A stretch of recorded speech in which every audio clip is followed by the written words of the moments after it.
Okay, hello, hello. Alright, let's get the music going.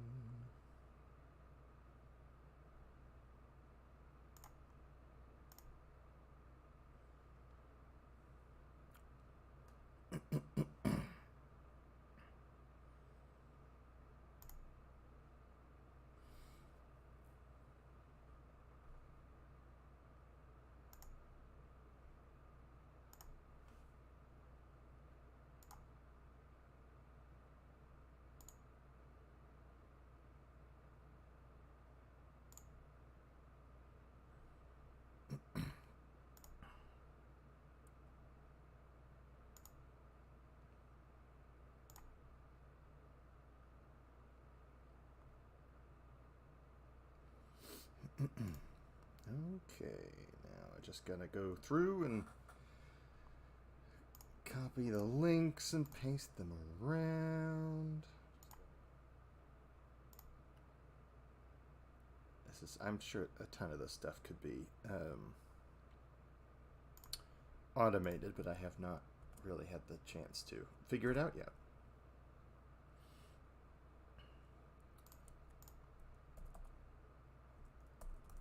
It's just, that's the fun thing about streaming and about doing so many of these new things I've been trying out. It's just like an infinite number of things to be curious about and figure out. I think it's pretty cool. All right.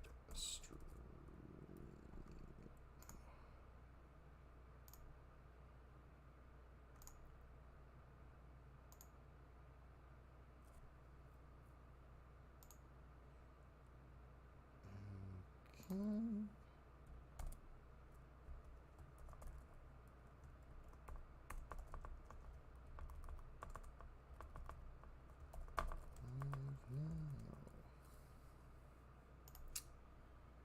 Okay. Oh, hello. Hello, Victor. Hello, yeah, Jose. It's live again. Weren't you here last time though, or am I thinking of a different person? Hello, Jinxed Witch. Hello, Connor. Hello, I'm gonna guess Yorja. I don't know. The lines look blurry to you. Is this still an issue for folks? Is this looking blurrier than it did last time? Here, let's bring in some stuff so we can actually really get a good look at this. I'm trying low latency, and that is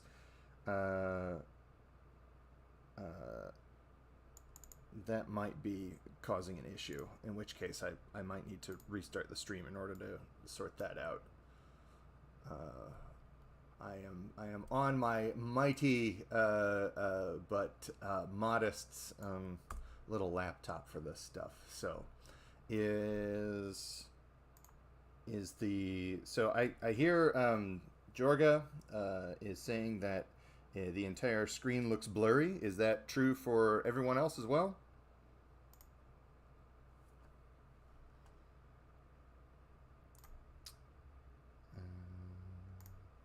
I guess I can check it out on my end, but I'm always cautious about how that's looking. Ooh, yeah, that does not look good. Let's see if we can crank this up. No, this is looking good. You might have to adjust your quality settings because I can get mine up higher. So if you hit that little gear, it looks like it actually might be on your end there, my friend.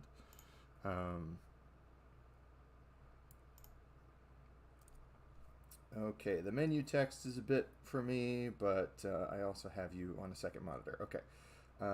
Mine is a little blurry, but not too bad. Yeah, I don't know.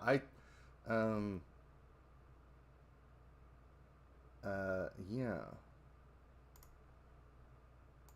Let's get this going. All right. Let's skip that around. Okay. And then let me know if the music is too loud as well. And we can adjust that as we go. looks like it's a little bit too loud. Okay, so, all right. At this point, I am assuming that we have solved the technical stuff. If you move it from, yeah, that's what I'm saying. It's like if you scoot it, if you change the quality on your end, it will probably be okay. If anything, I was too quiet. Well, I don't know what I can do about that, but let's see here if we can check out the sound settings. No, Windows. As a matter of fact, I don't want to learn about World Elephant Day. I would like to use my computer, please.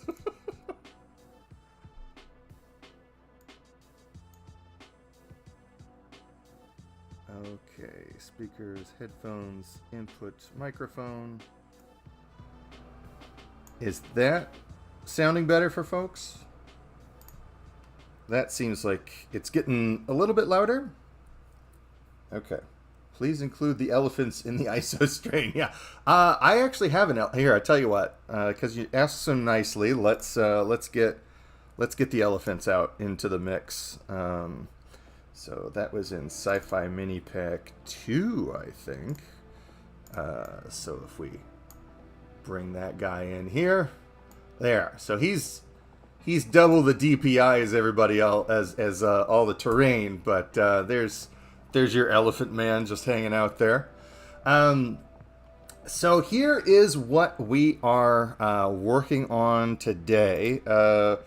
I have been doing these things called chunks, where I use all of the terrain that I am. Okay, good. I'm glad Jinx switched. Thank you for the note on the volume. That's wonderful. Okay.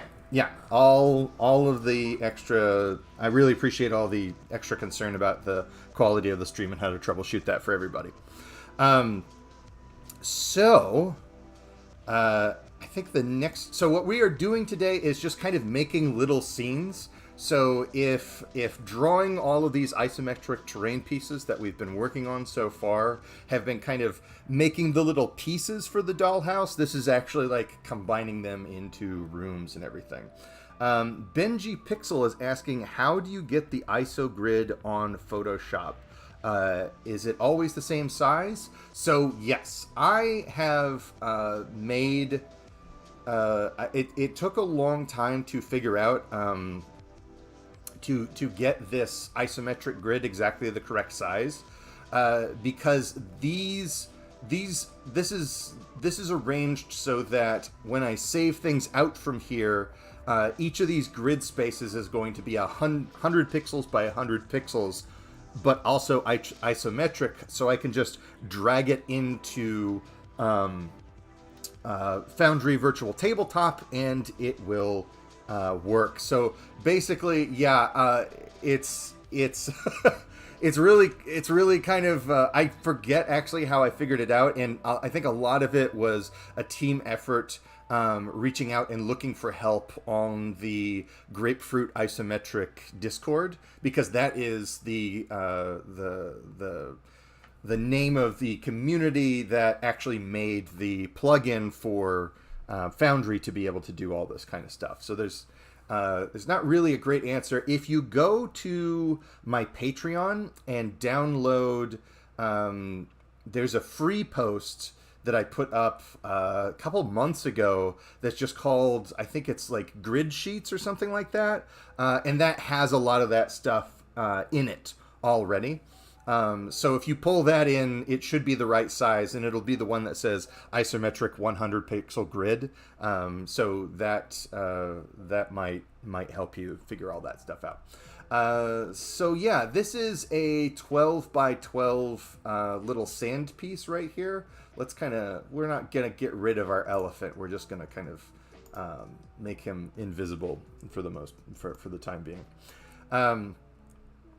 And so if we just start kind of putting things on top of this would essentially be corresponding to a 12-inch by 12-inch grid if you're using like a normal kind of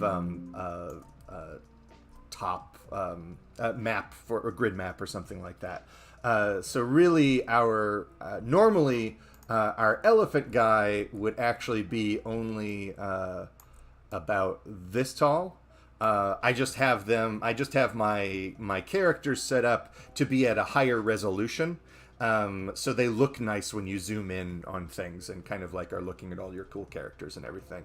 And so far, that's what meets the use case as far as I'm concerned. Yeah. Um, okay, so yeah, let's just start pulling some assets in and kind of arranging them in a way that seems interesting, and kind of move out from there. So if we're gonna make like a little farmhouse area right here, then let's just start putting things in places. I actually want to see how these cacti look when they're next to everything. They actually look absolutely giant. I might actually want to bring those down quite a bit in some kind of patch, because yeah, they need to be about half that size. Let's pull in, tell you what, let's do the solar panel next. And then I have a Photoshop action set up, so if I hit F3, it will turn around automatically and just flip around. So I can't actually rotate so you see the back of it, but by horizontally flipping it, I can get it to kind of face a different way. So let's get this generator out here as well. All right, I think we're actually going to need a lot more room. Otherwise, this little farmhouse is going to be quite cluttered with stuff. But maybe we can kind of make a little kind of chunk back there where all that stuff is happening. Yeah, I feel like there needs to be an elevation change or something in this map, which is unusual for the desert, I suppose, but nonetheless, I feel like there's just not a lot going on with this map quite yet. So if we can just like arrange things by just a little bit by layer, so I have it set up so, you know, the closer to the top one of these layers are, kind of that's the order in which they will show up. So, and by pressing, I think it's Control brackets, I can kind of scoot that around really quickly to arrange all that kind of stuff. So yeah, I think we're gonna have this solar farm thing up here on the hill.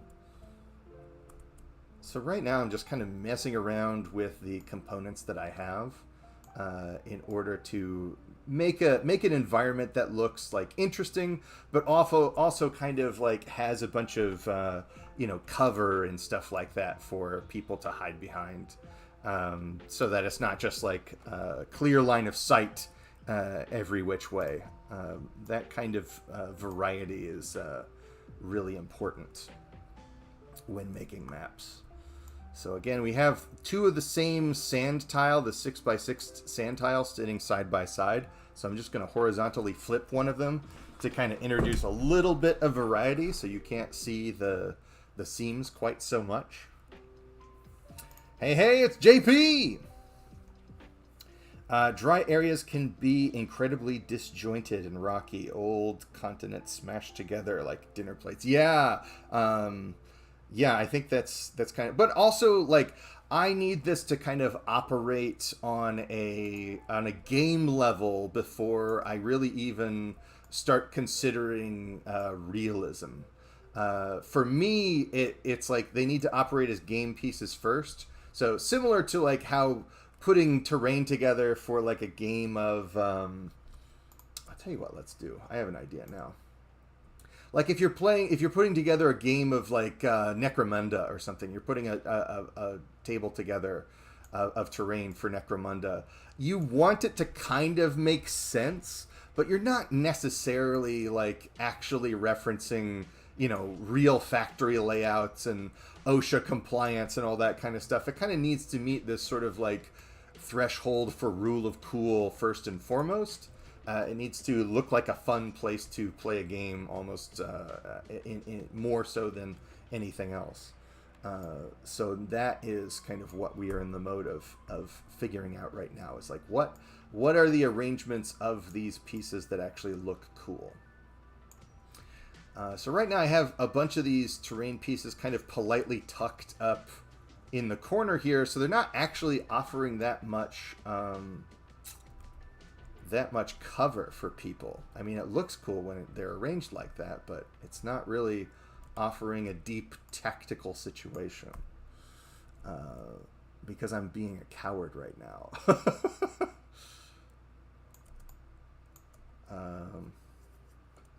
Cool. All right, so if we scoot this out further and kind of put this next to that hill right there, yeah, I like how that looks. It looks like you can kind of walk from the hill onto the back of this this homestead right here. So that's looking nice. And then let's get not cowardly, just beta testing. Yeah, no, I frequently use the term cowardly when it's probably not actually the right term. I find it funny. I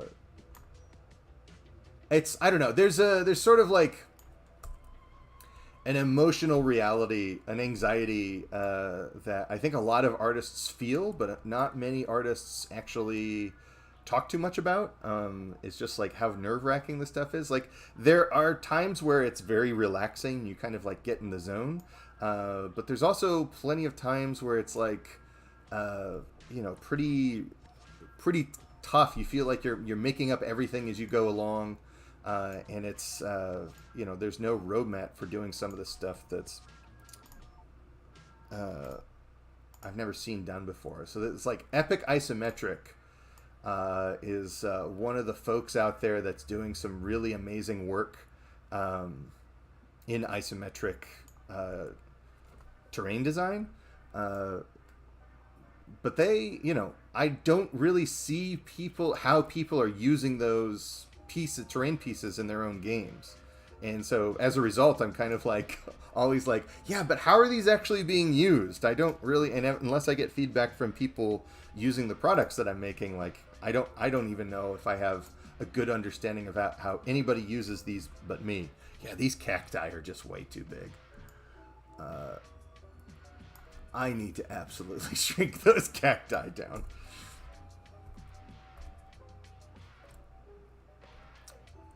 Too big. Too big. But they do offer they do offer a nice splash of color.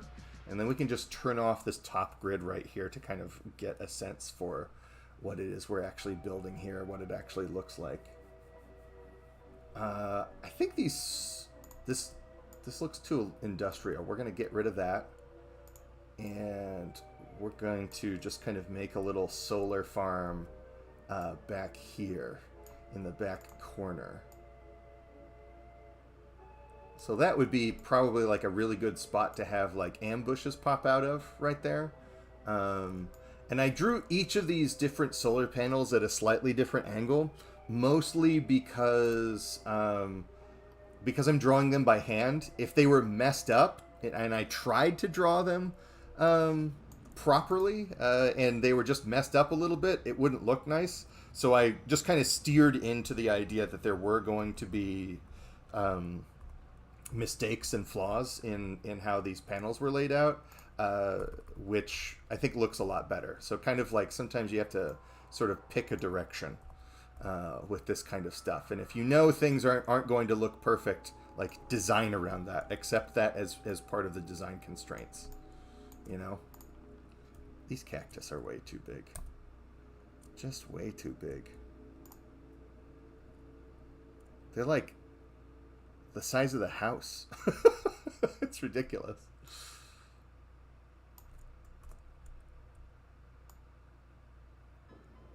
All right, maybe we'll move this up here. That's looking a little nicer. Yeah. And then we can put some of these, we can kind of like scatter the front lawn with a little bit of cactus. All right.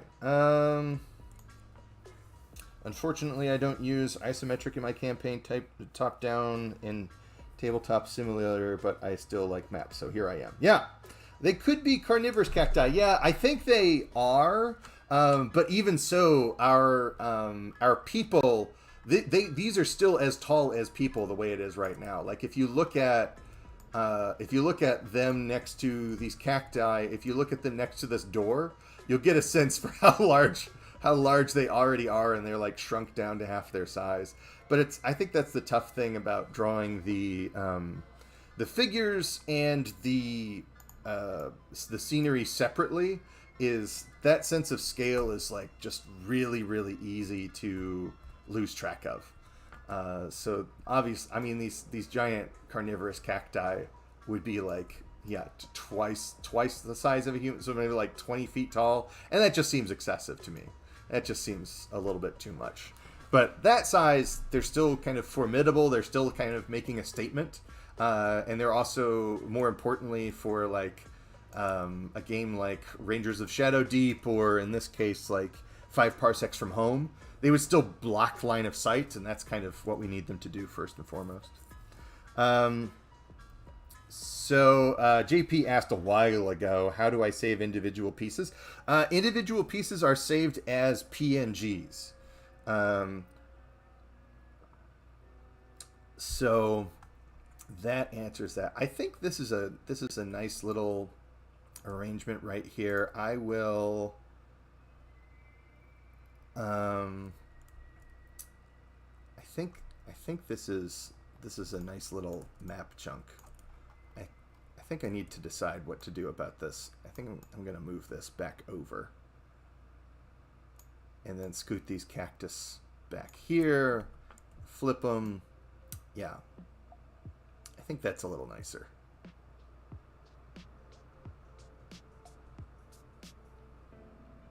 No, because this cactus looks too much like that little chimney thing. So I think this cactus is just going to go. It's just going to go away. I think that's enough. I think that's enough brick and or brack on this map. Maybe we will put a wall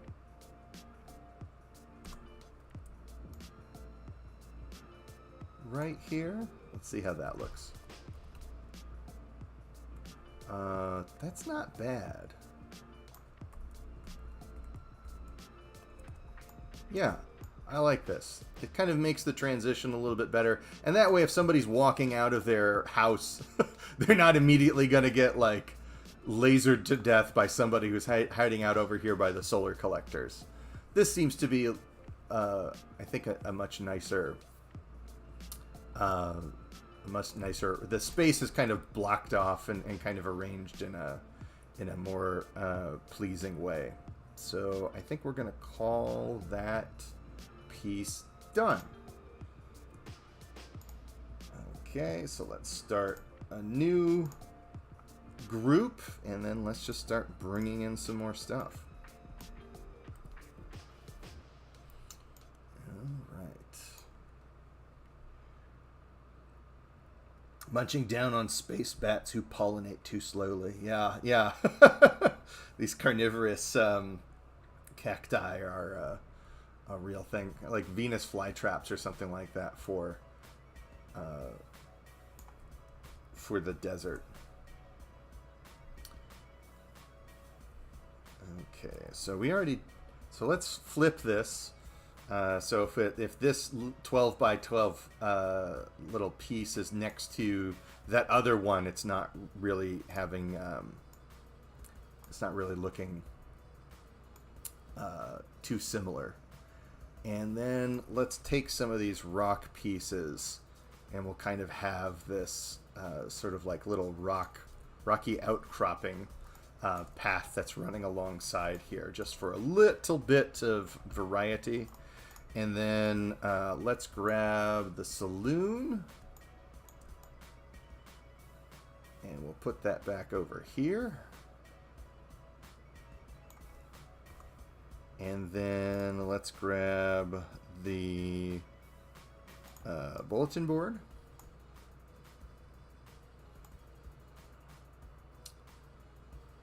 And we have to arrange this so it's not... Really got to be careful about overlapping these pieces too much. Because like it's kind of difficult to tell exactly what's going on. And also the more area that we block, kind of the less the less usable map is actually around. So we need to be kind of cautious. Because if all of these are in big chunks, these big pieces of cover that are out in front are might be blocking a little bit too much. Actually, I kind of wonder what this would look like if this was shrunk down. Well, that's far too small. It's just a whittle board. He's just a little guy. That actually doesn't look too bad, but I'm going to leave it full size for now. I'm going to leave it full size for now. Let's pull in some more of these different buildings that we have. So we have kind of like this food stall right here. And let's see how we like that. If that's what that looks like tucked behind the saloon. Kind of like that. Kind of like that back there. Okay. This is coming along nicely. I think I might select both of these, scoot these down. Yeah. And then we'll put some more desert at the bottom, like so. So you kind of have to step up into this this saloon area, so that can kind of be arranged next to the other piece that we had going a little bit earlier. Oh my goodness. Just all these bips and boops and alerts and everything. I tell you.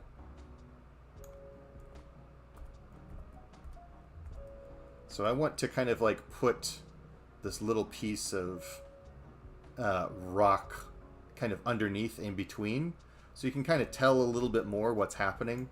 It just kind of makes that transition just a little bit more appealing. It kind of gives you this idea that it kind of gives it it looks a lot like Minecraft, actually, even though I'm thinking of like Final Fantasy Tactics Advance or something. So Jonah is saying, I printed out your diametric grid and have been drawing ships and docks for merchant game I'm working on. Super helpful. That's wonderful. That makes me really happy. I'm glad that those, yeah, because I think those grids, I try to link them in most of the videos that I'm using grids for, so people can download those and use them as they want. But that would be a slightly different size than what I'm using here. Yeah, JP, I really enjoy kind of like this part. This is when it actually all starts coming together, and especially when you turn the grid off. It's like this. It looks like an indie strategy RPG or something like that. I really love how these things actually look, and I can't wait to play with these. Thank you so much for the encouragement. Evanson is saying, I've been drawing for a long time, and nobody in school ever said, if you can't do it perfect, just do it incorrect so it looks good. Yeah, absolutely. Well, I was in marching band, and I hated every second of it, but my parents kind of made me do it. And one of the things I hated most about it was my teacher. Who was just like such one of the angriest people I have ever met. Just like apparently just loved to shout at children and high schoolers, and just like could not calm himself down and comport himself with any amount of dignity, even though his job was around children. Kind of just one of one of the most terrible human beings I've ever had the displeasure of meeting. But you can learn stuff even from jerks sometimes. And he said something really valuable to me once. He said, if you know you're going to miss a note, then make it the most beautiful wrong note.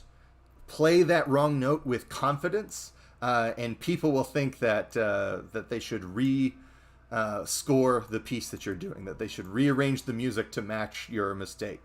And I think that is actually like one of the more valuable art lessons I've ever been told. Is like it's not really necessarily about the doing all the right things and avoiding all of the wrong things as much as it is about just having the confidence to move forward, and not allow the anxiety you will inevitably feel in the art process come through on the page. If you can just like have a confidence to your line work, the rest of it will work itself out. Which is kind of and if you're never defend your work, just let people say what they're going to say about it, because they should be allowed to have their opinions. But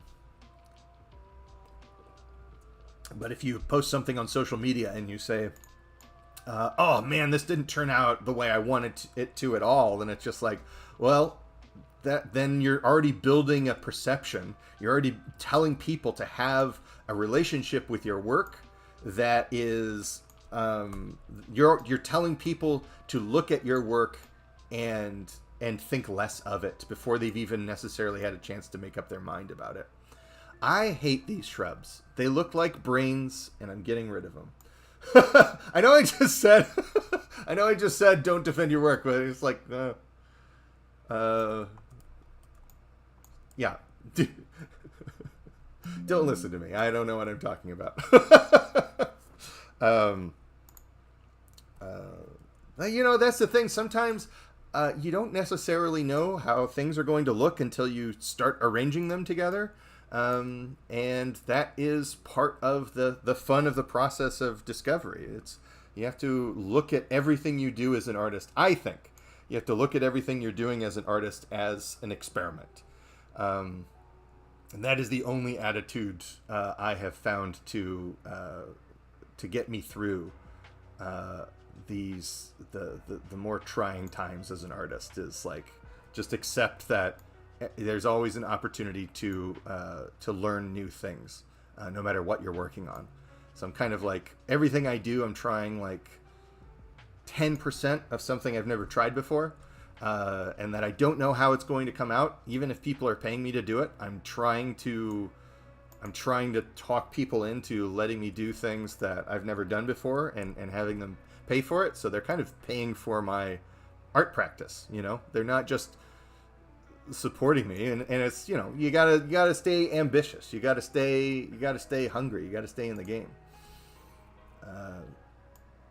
Otherwise, what's the point?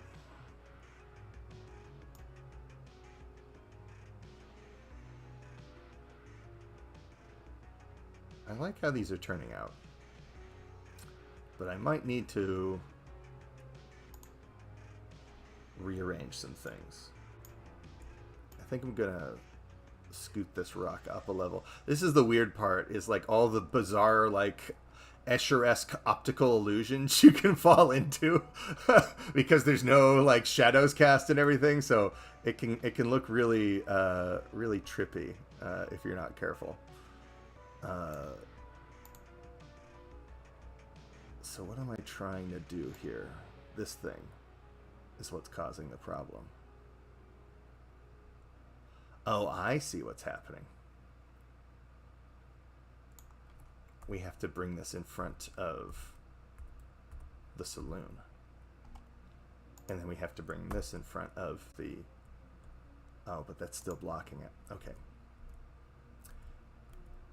This wall just might need to go somewhere else. This wall might need to go here. And we'll put it in front. There we go. So we have a little gap right here. There's a little space gap in between the wall and the thing. But now this actually tracks. This makes sense. We're not like mixing all these like non-Euclidean perspectives all in one. Because we know that down that way lies madness. Let's see if we need something over here. I don't think we need something over here. I think I'm overcomplicating this, and I need to leave this basically the way it is right now. Yeah. I think so. Now I'm just going to be fiddling with it, which means it's time to move on. Okay. So, if we grab these two chunks that we've made, we can actually move this whole thing around all at once. And if we put it behind, so boom, we already kind of like have a big row right here of all of these different terrain pieces, and we can arrange these in several different ways to just like because all of these chunks it's all one piece. You can really rearrange things rather quickly and efficiently without spending a lot of time on it, versus how much time you see that it's taking me to actually kind of like arrange these so they look nice. So that's the idea. That's why I call them chunks. Yeah. So Skit Scott, my Tomb of the Serpent Kings game has been going great. Crushed one of my players with a giant hammer. Just adoring your models, maps, bits you've made. Oh, that's the first time I've actually heard somebody running Tomb of the Serpent King with my stuff. I love that. That makes me so happy. Tomb of the Serpent Kings, I've not had the group meet the head honcho or the big treasure room yet. It's model.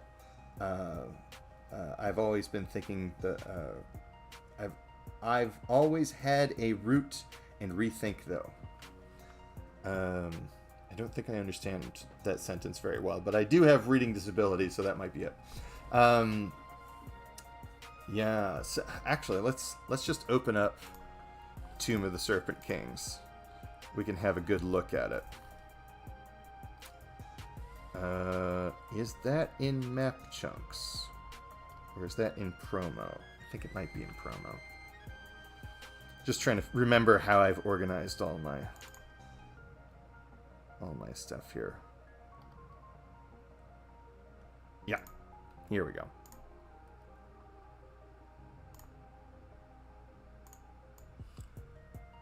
All right. Okay, so this is the entirety of Tomb of the Serpent Kings. So yeah, you and if you pull this into Foundry, it should work. But I don't know. It's SkitCat. What are you using to do this? So this is before I figured out quite how to do the map chunks that I'm using. So C Ember is saying, I meant that the players end up fleeing from... Oh, I see. Yeah, no, that's good. Thank you, JP. Yeah, I love dungeons so much. Like, when I see a map like this, I have this big plan that I want to run Tomb of the Serpent King solo somehow, but I haven't quite found the right rule set for it, and I might actually need to write my own, because I'm just that kind of awful person. But it's not a one-to-one, so like some of these areas, just because of how the how isometrics work, it's like this is the room where the basilisk is. So if if you actually had like 8 columns in here, it would be far too crowded. So it's not like a one-to-one representation of the map, but the basic layout is all there, and it's still, I think everything is still large enough that it offers like meaningful, tactical combat situations. But I love how this space really comes alive when you map it out in isometric versus looking at it flat.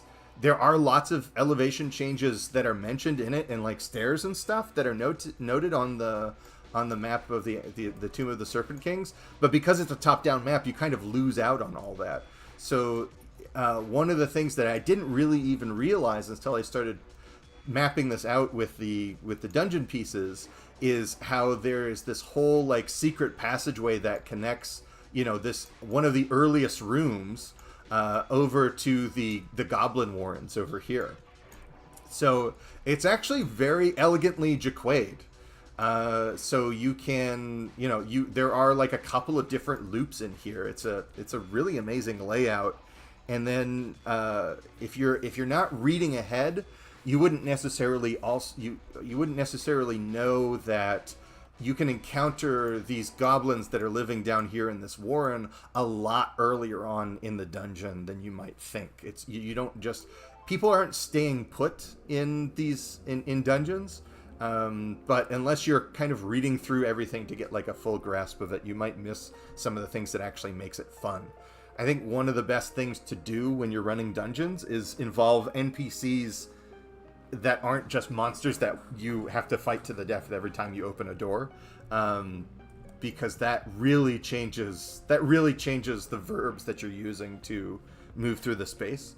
It's almost like a completely different game if you're running dungeons with NPCs that don't necessarily want to immediately kill you. Okay, so Skit Cat saying, I'm using the module in Foundry to force isometric and then setting up the grid. Do I have Discord open? I thought I closed it. So people couldn't make noises and stuff. Oh, all right. Right on. Yeah, I just don't want my alerts to be going off during the stream, because I know when I'm watching other people's streams and they have their alert noises on, I start checking to see if it's coming from my end. Those little potato goblins that I drew. It's really fun. It's a module called Grape Juice. Yeah, sorry, I sent you a screenshot. No, and that's a wonderful. Actually, I will pull that up. There's no need to apologize. You didn't do anything wrong. But let's bring that screenshot in, because it will take me less time to pull that up than it will to actually like open up Foundry.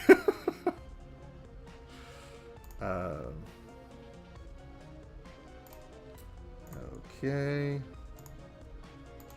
All right. So we'll just paste it in here and have a good look at this. I love how this looks right here. So this is you're using like line of sight in like Fog of War and stuff, which is not something I've ever really implemented before, and it looks like you're using some cool like pixel art from either a different artist or sprite rips from a video game or something like that. They look gorgeous. Is this a little goblin right over here? Is this one of the little stinker goblins? But yeah, I think this just looks like so much fun. When I play, basically I'm using these when I'm playing to do solo RPGs. So I don't mess with Fog of War or visibility or lighting or anything, because it's like I'm the one who put together the map anyway. So, but then my plan is to roll like perception checks and stuff for my characters to see if they notice things in time. Anyways, back to the task at hand.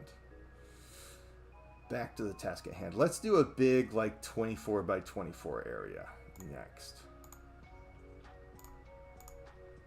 Okay. Let's close Discord again so we don't get the alert noises going. And then let's get back to our big sand stuff.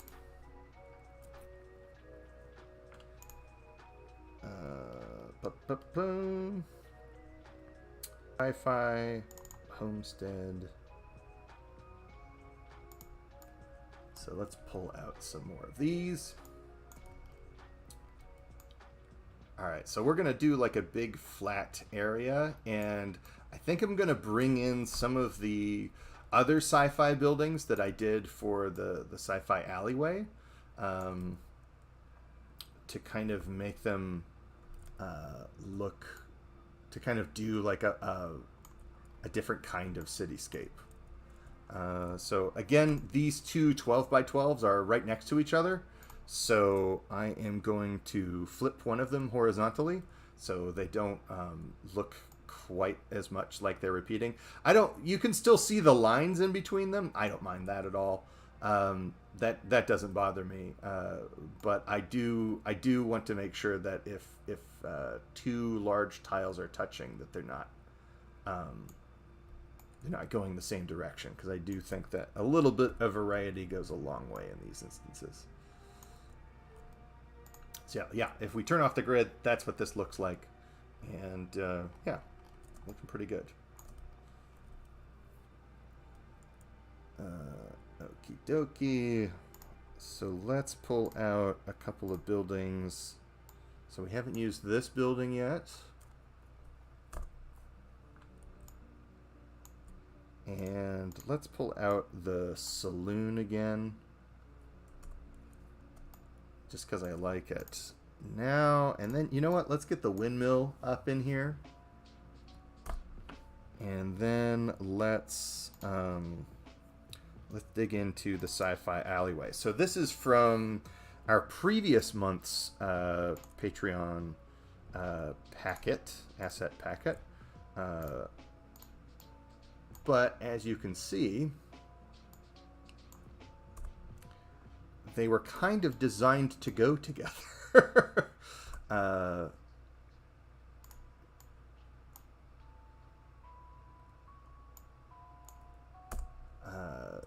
So now it's just a whole mess of buildings right here. But if we wanted to, we could also kind of like stack these buildings on top of each other in different ways, and kind of having them interact on multiple levels with one another. If I block this doorway, this just kind of turns into a ventilation shaft.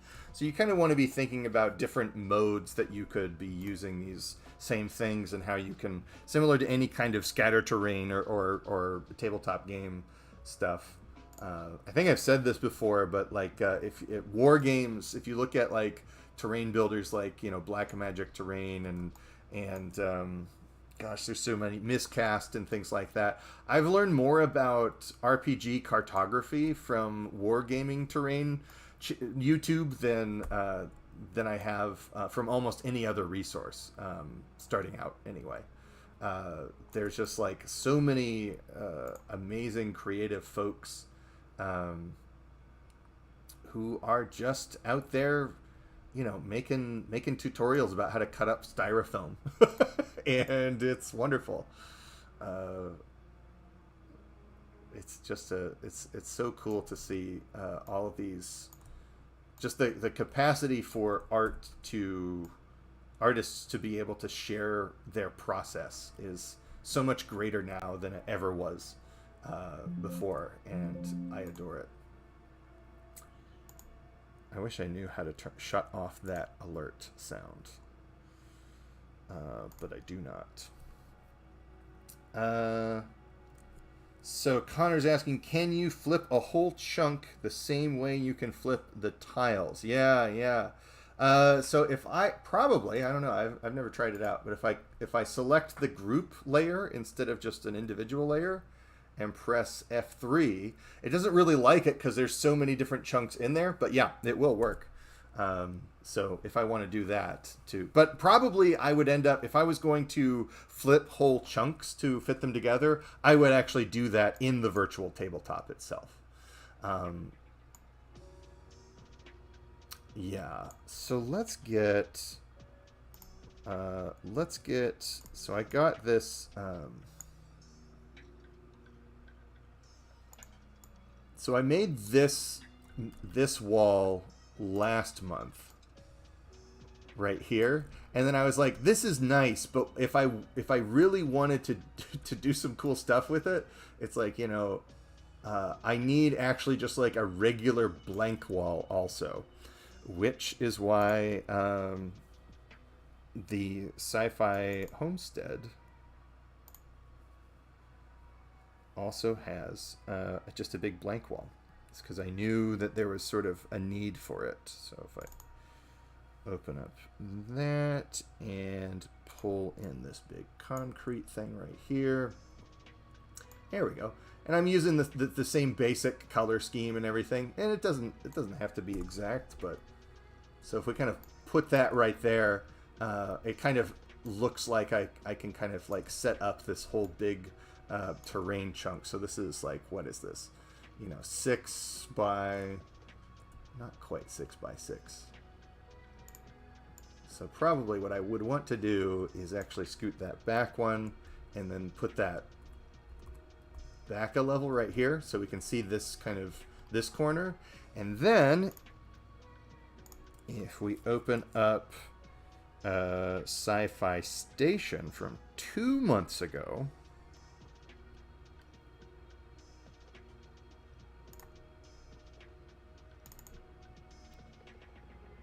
and we can pull out our 6 by 6 floor tile that's just like a cool piece of like industrial technology.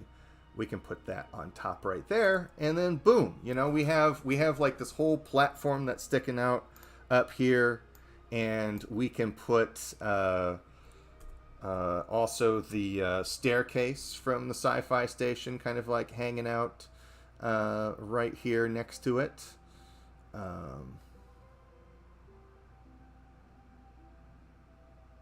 All this kind of fun stuff, and then we can put I don't like those stairs there. Let's get rid of those stairs. We'll do like a little catwalk outcropping thing instead. We'll kind of have that sticking out of the wall right here, and then we will add a ladder up to it, also from the Sci-Fi Station. So boom schnitzel.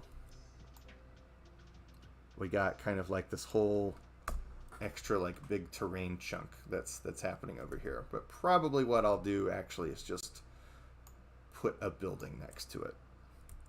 So we'll move that to the top layer. We'll flip that horizontally, and then we'll just kind of scoot this in right like so. That's beautiful. We don't even need this back wall anymore. That's marvelous. That turned out really nicely. Okay, some stairs and a saloon facing it. Yeah. Those walls have a great Mobius space grungy look to them. Yeah.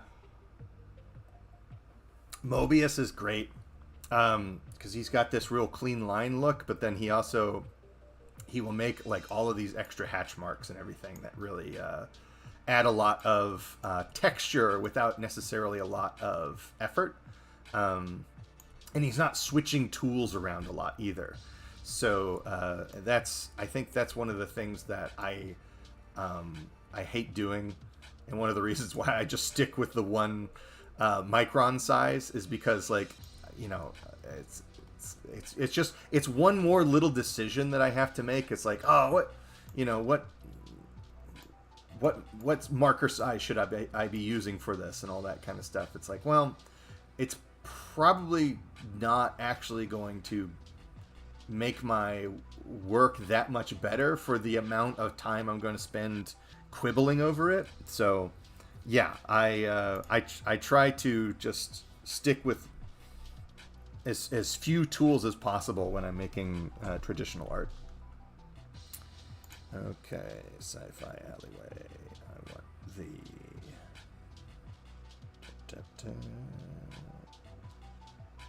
Sci-Fi Homestead. And now I want that generator back. we're going to get this generator in here. We're going to flip it around. I have found when Photoshop is really starting to chug and it's starting to complain on me, that probably means that I just need to save it, because it's like it's got like it's like the memory is like, what is this? What am I looking at? You know, are you going to keep any of the stuff around? So yeah, it's, oftentimes if I notice Photoshop going really slowly, it means that I need to actually just hit save on my stuff. I've got an idea. Let's see if this... So let's bring this windmill over here.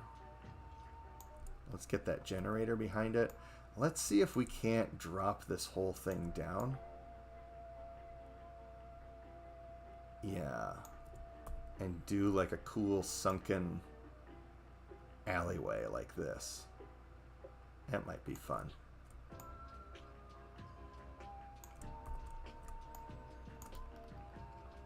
And then we can get this flat wall right here, push that to the back.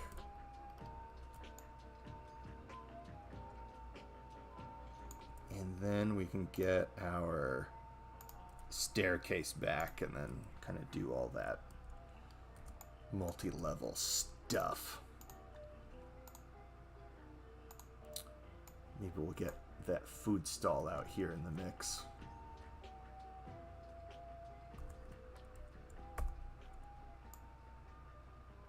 We'll put that up against the wall in the back here. And I think I have a food cart from the alleyway. So let's open up the alleyway. It's Zero Consistency, who is consistently on stream. How you doing? Good to see you. How's the Star Wars going? I'm just so tired of all these Star Wars. No, it's going really well. I'm kind of having a blast. This is always my favorite part, is because things are actually working and they're doing what they're supposed to, and they look good when they're together and all that. So, yeah, I am happiest when I'm at this stage, because it just like it makes everything else worth it. And this is in fact, as you might guess, quite a lot of work. So when I get some kind of indication that it looks good, that kind of encouragement is a huge rush.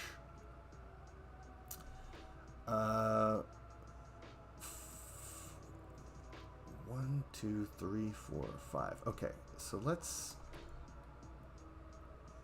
do something. Let's do a thing. Maybe we'll scoot that over here.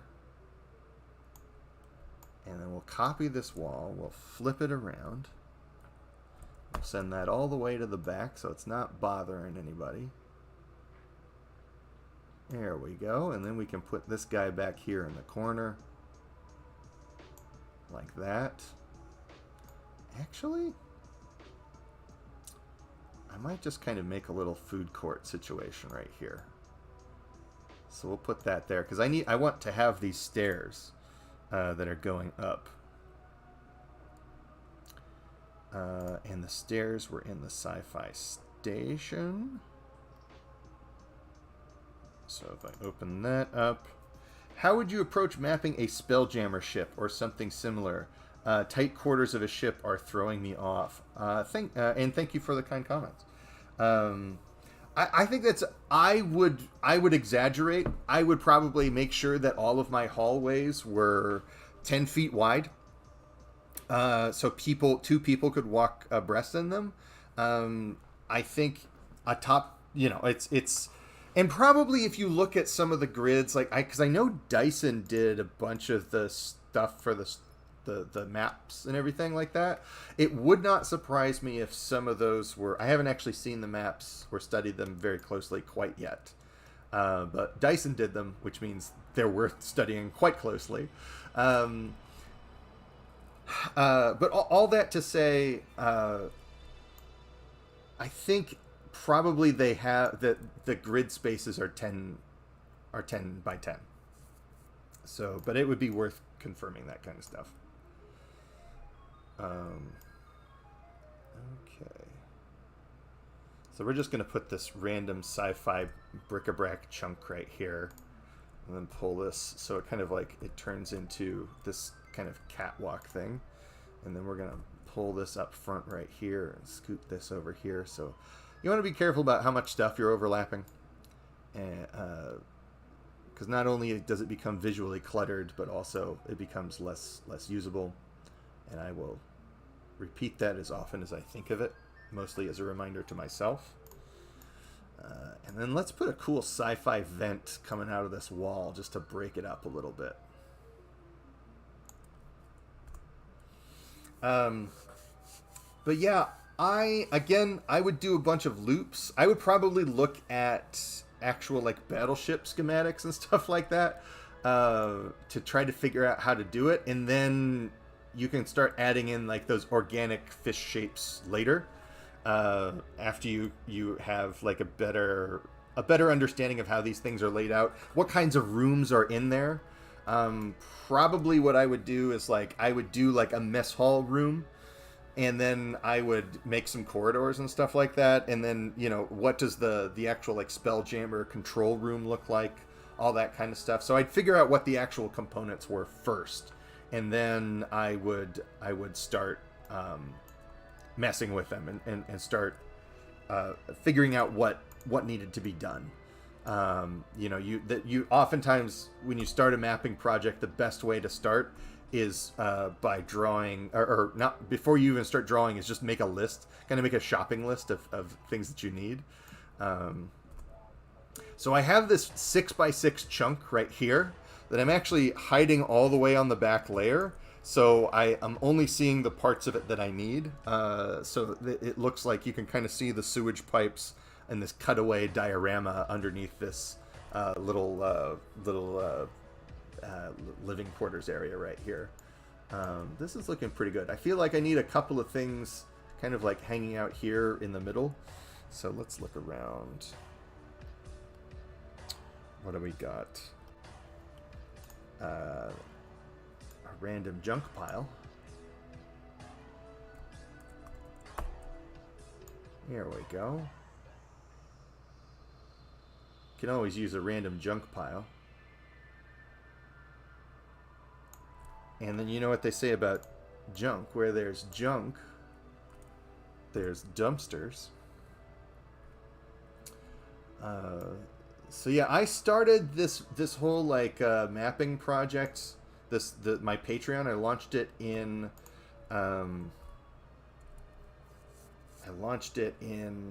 January of this year, and every little thing, there's only like a couple, there's maybe like a dozen pieces here and a dozen minis there, but it really adds up. After a while you just like have a ton of these components around, so you can start really mixing and matching and making some cool looking areas.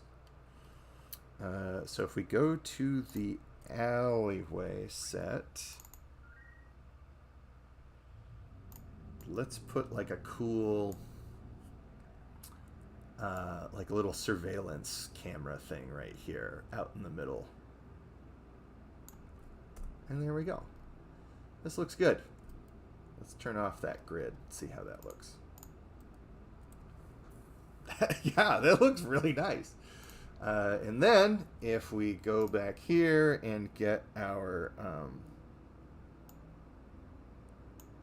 other group, let's put that on top, and then let's scoot this around so we could kind of like match that up down here if we wanted to. We could match that up here if we wanted to. Probably not here because it would kind of block a little bit too much. Or we could, as mentioned, flip the whole thing to make it fit as well. There's kind of too many things on this layer that are blocking this side. So that might be something I need to actually do something about. Gosh, I love this music. It's so cool. All right. Or we could drop this down a layer. Put this behind. Yeah, there we go. That looks nice.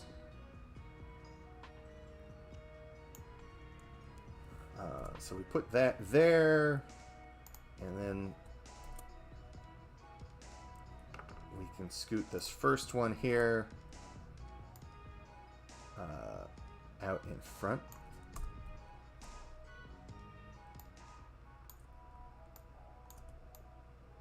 Yeah, I don't want to move an individual thing. I want to move the whole group. We've accidentally put that whole group inside of the other group, which is not what we want. Here we go.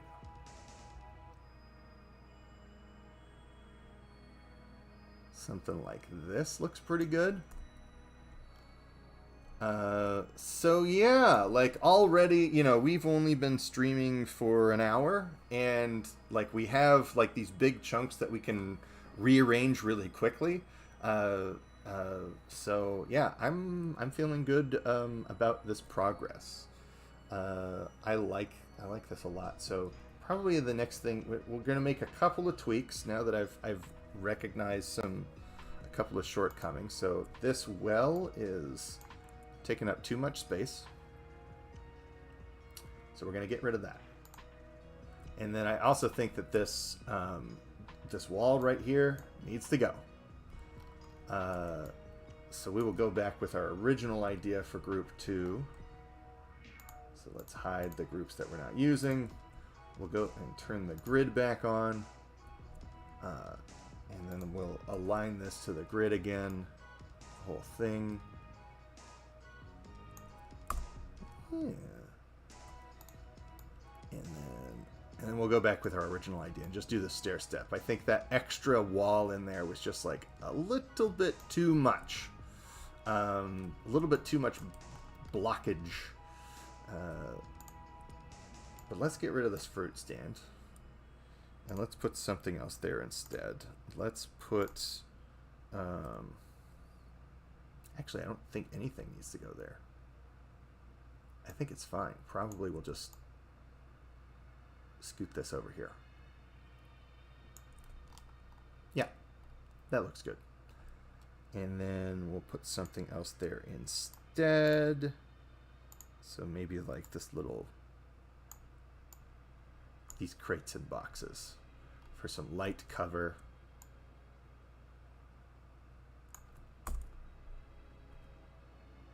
Yeah. That looks a lot nicer. That's just, I think, a little bit more usable, and I'm noticing that with these dungeon chunks, if you have too much stuff blocking the edges, they don't fit together super well, which means they're not actually meeting their intended design constraint very well. So okay, so let's save that. And the next thing I'm going to do is turn off this grid, turn off this background, and I'm going to just kind of like make a selection over the whole thing. I'm going to hit Control-Shift-Copy, which will kind of copy everything that is visible in there. I'll start a new file and paste it. So now you can see this is just one layer right here. Just hanging out with a transparent background. I'll save this as a PNG, and I will save this as a sci-fi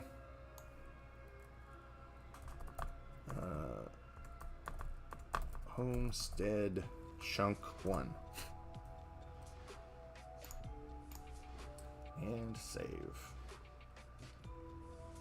We'll get rid of that. Oh, yeah. We want it to save first, obviously.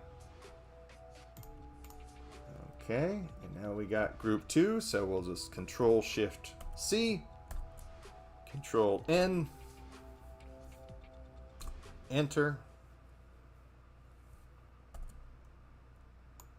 Control V, get rid of that background. Control Shift S, save it as a PNG. Sci-Fi Homestead chunk 2. The music is a vaporwave video game mix. Yeah. I'm just kind of looking at this. Sometime I need to build a dense desert urban map for my campaign. Very Agrabah-like with a lot of those. I think there's somebody out there who already has some of those, like, you know, Western Asia pieces out there. I think it's actually on the grapefruit isometric as like example pieces. Zero Consistency is saying, when you're making maps like this, do you ever change object lighting to match the angle? No, I don't, because I don't find that it really makes that much of a difference. The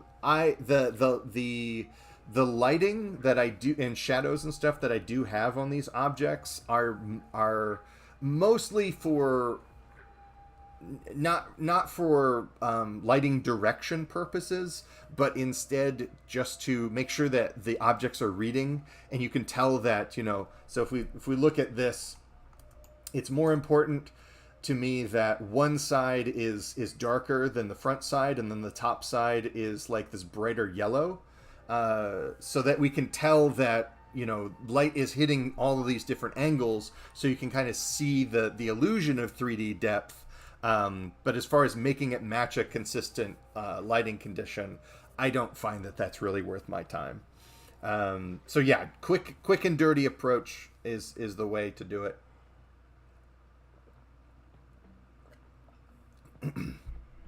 That is my feeling on the subject. It's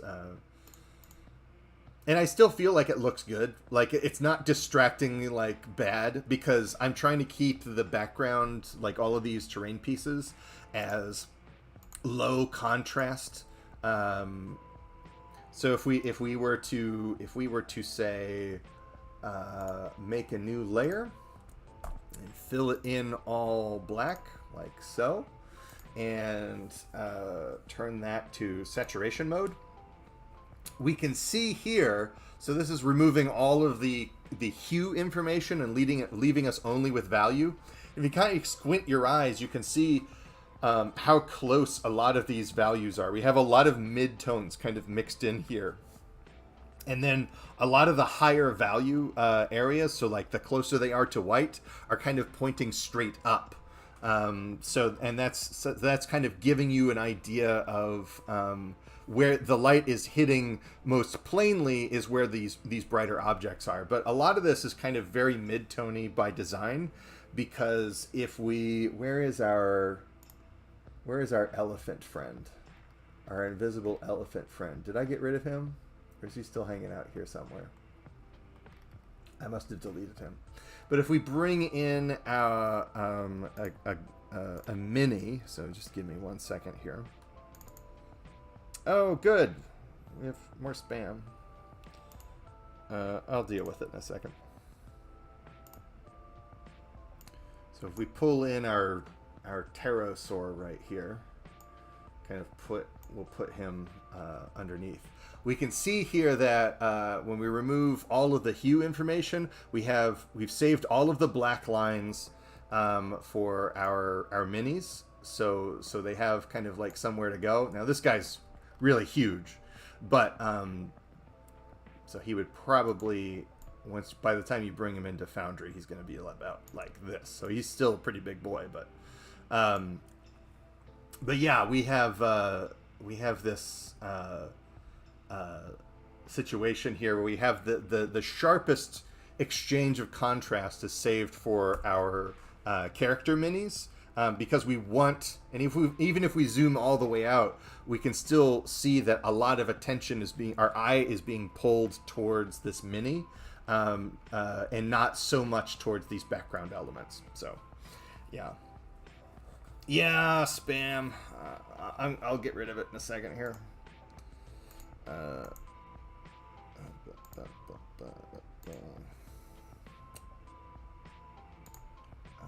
just wish there was a way to get rid of them right now. Very nice. You most definitely have effective business model. I don't know if it's a great business model or not, but it seems to be working out. I need to release more stuff on itch, but it's kind of a lot just to get the Patreon stuff out in a reasonable time, and I keep missing the deadline by about a week on my Patreon. So, like, you know, it's just because I've had so much going on in my life. Let's get rid of that spam, though. Let's get rid of that spam.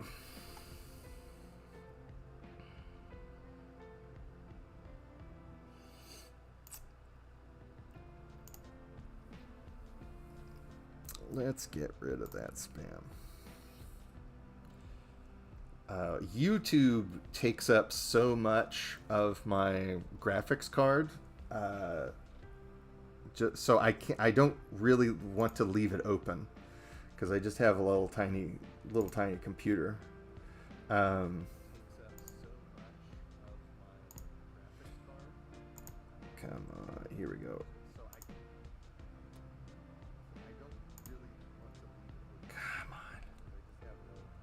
See, right now, that mouse is even just like barely working enough to open that up or remove him.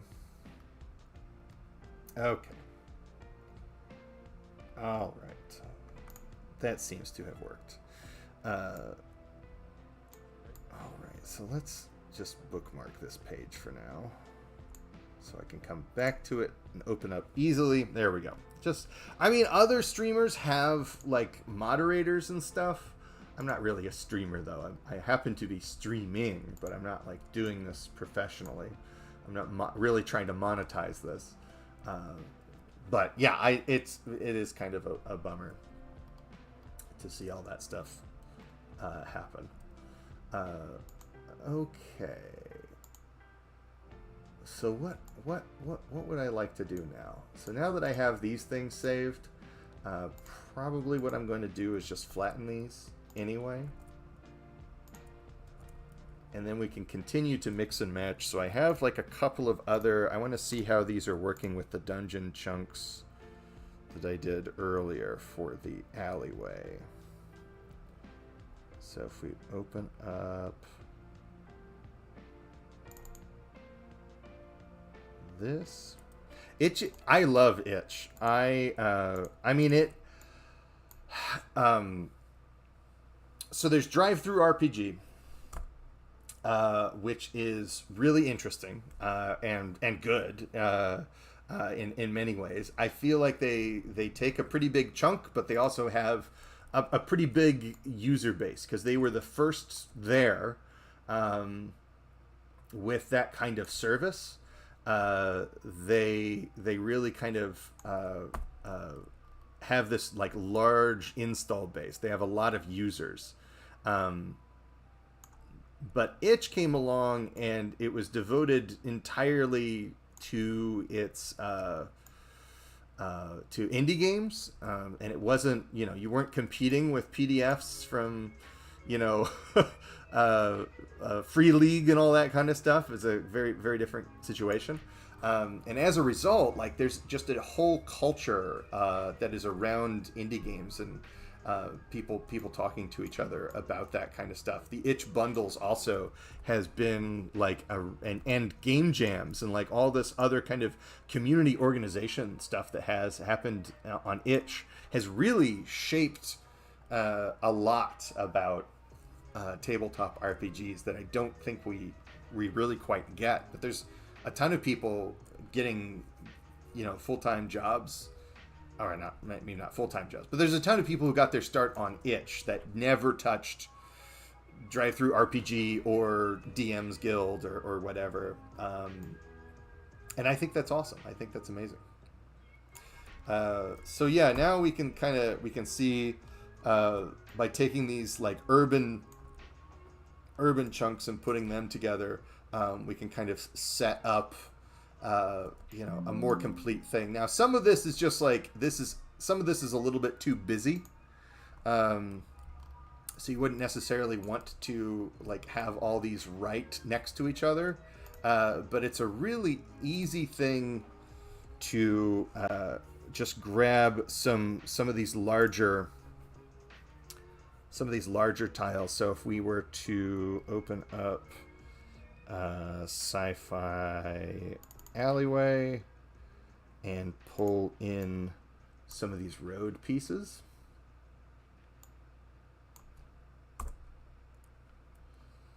And then flip that around. We can kind of add a little bit of a buffer between those two chunks right there. And yeah, very quickly start to build out like a much more complicated and fleshed out city. I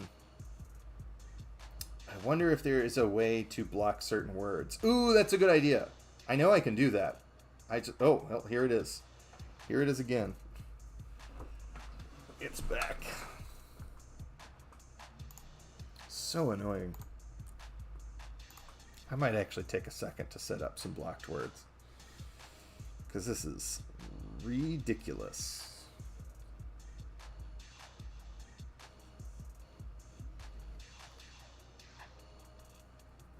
It's so silly that I have to open this up every time I want. Okay, so adult, dating, nude, these are all words that I need to block.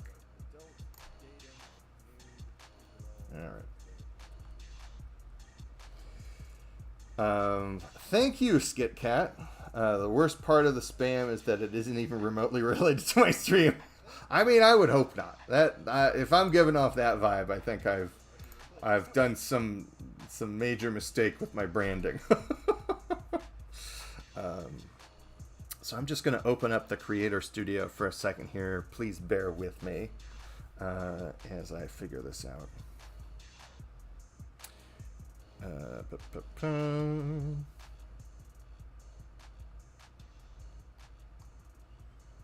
Man, where would this even be? Would it be in comments?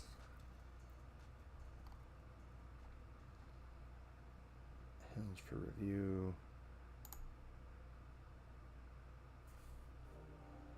Settings, community. It might not be worth trying to figure out how to do it this time, but here we go. Live chat. Hold potentially inappropriate chat messages for review. Let's do that. Let's do that.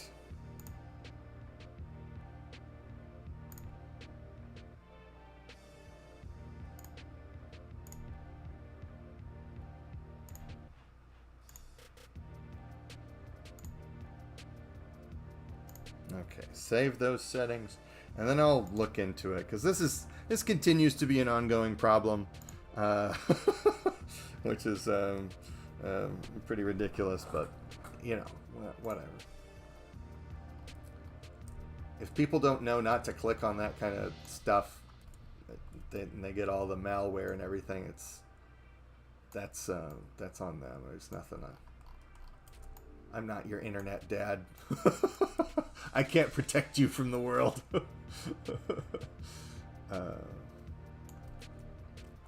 Okay.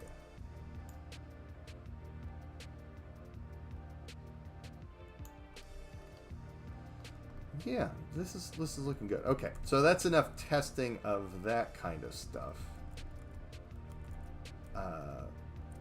So I can shut this, I think. Heck, let's just save it. And let's open up instead. What else was I thinking about working on today?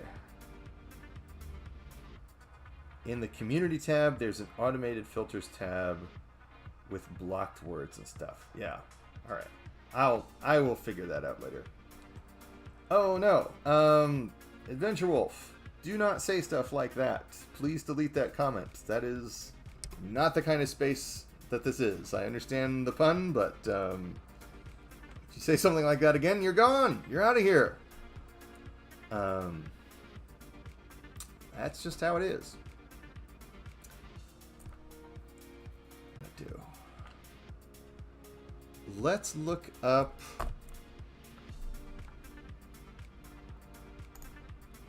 What was I doing? Let's look up dungeon chunks. All right, so I have. Oh, this is the wrong file. Thank you. Appreciate that, Adventuring Wolf. I understand the spirit in which that comment was made, but yeah, still like trying to cultivate a specific culture around this place. And I appreciate you playing ball. That's really kind of you. So this is, I made a bunch of these random dungeon pieces. They're all turned on at once, and this is what they look like. But there's 66, or not 66 of this, but there are actually 36 of them. But they are labeled as such so that you can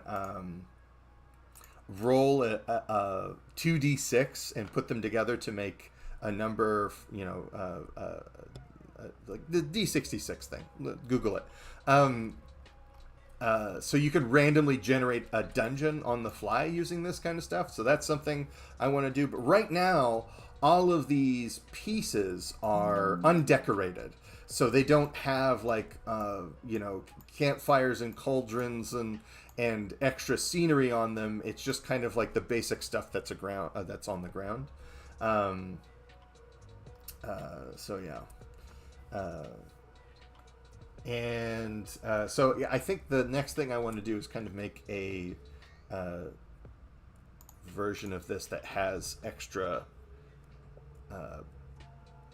decorations on it. So let's just come up with a really creative naming conventions for all of these many files that I'll have. And then thank you, Zero. That's very kind of you.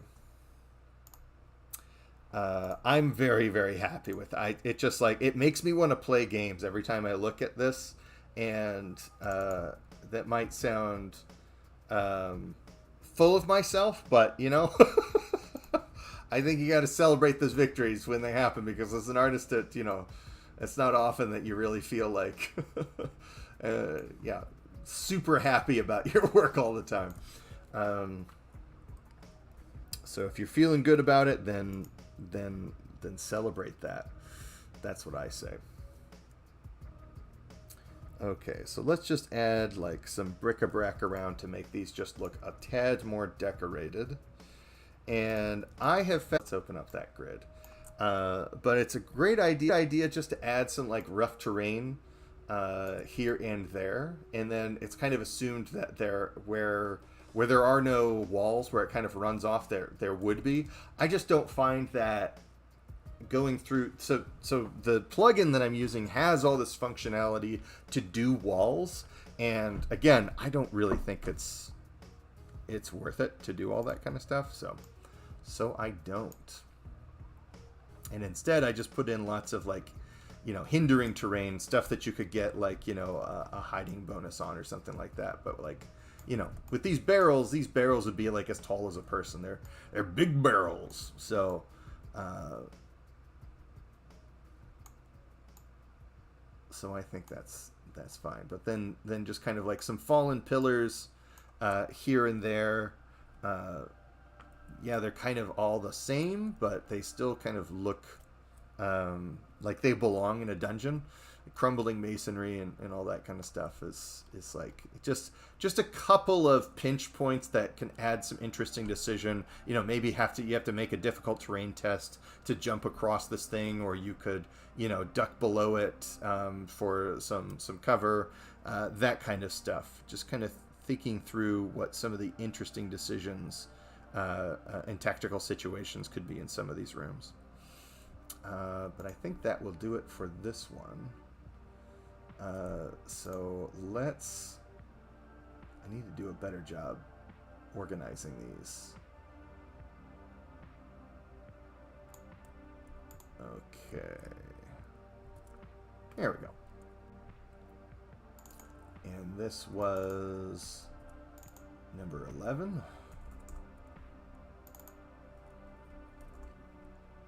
All right.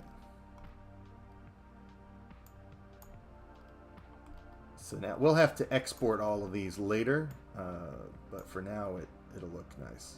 Oh, that was actually 12. All right, no problem. Okay. All right, so shouldn't that be what art is all about? Wanting to do more stuff with it? Yeah, right. But it doesn't always feel that way, you know. And then Old Wolf is saying, I always have some disappointment in my artwork too. It's never what I saw in my mind. Yeah, you know, there's art is always compromise, you know, and that is so difficult for some people to deal with that they stop doing it. It's like, well, this stuff never looks the way that I want it to, so therefore I'm just done. And I get it. Like I feel that way sometimes. I have quit art in one way or another, like at least 3 times. I've just been like so ticked off that I wasn't getting what I wanted out of my career or something like that, that I just like, I said like, that's it. Actually, so I had the situation. So I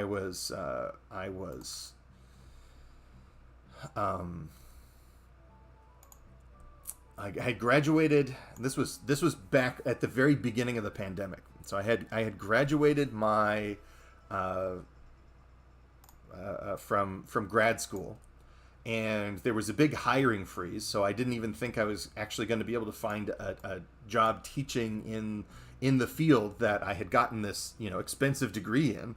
And why it was so expensive is a story for a different time. But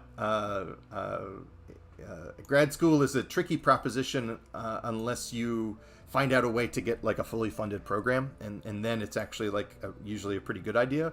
But if you have to pay for it yourself, it can be that can get really expensive really fast. So all that to say, I was so ticked with my art career that when I was moving out, my dad came to help me move out of this crummy apartment I was living in at the end of grad school. And I almost threw out my drawing desk because I didn't think it was going to fit in the car. And I was like, I don't know when I'm ever going to do this again. I hate drawing. I don't know if any of this stuff was worth it. What am I doing with my life? Woe is me. And my dad just he looked at me and he was just like, instead of arguing with me, he just said like, I think we can find some room in this car. And sure enough, 8 months later, I was drawing up a storm again. I just couldn't quit it. I just couldn't quit art. As a result, and what I started doing was maps instead of comic books, which is what I was doing before. So, yeah, it's a wonderful book called Art and Fear that is really worth reading. That's all about just like how emotional it is to make art and how tough it is. And a lot of people don't talk about that, especially dudes in art. They want to be macho and pretend they have everything together, and it's like, I think you need to talk about that, and I think it needs to be normal to talk about how difficult it is to keep going when it's when it's very difficult to get what you want out of art, let alone professionally, right?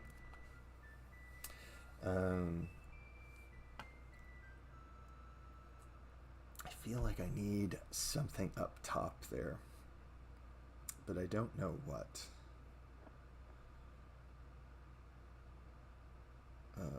Maybe we'll just let's just put some pillars. See how that looks. See if that breaks things up a little bit. Yeah. It looks nice.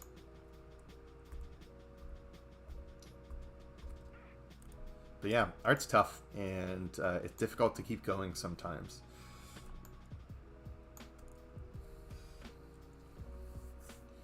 and I think it needs to be more normal for people to talk about that, but not in a. I feel like it's a bad idea to be honest in that way about stuff on social media,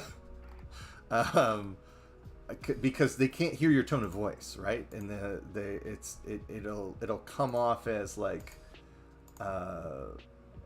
It might come off as whiny and unprofessional.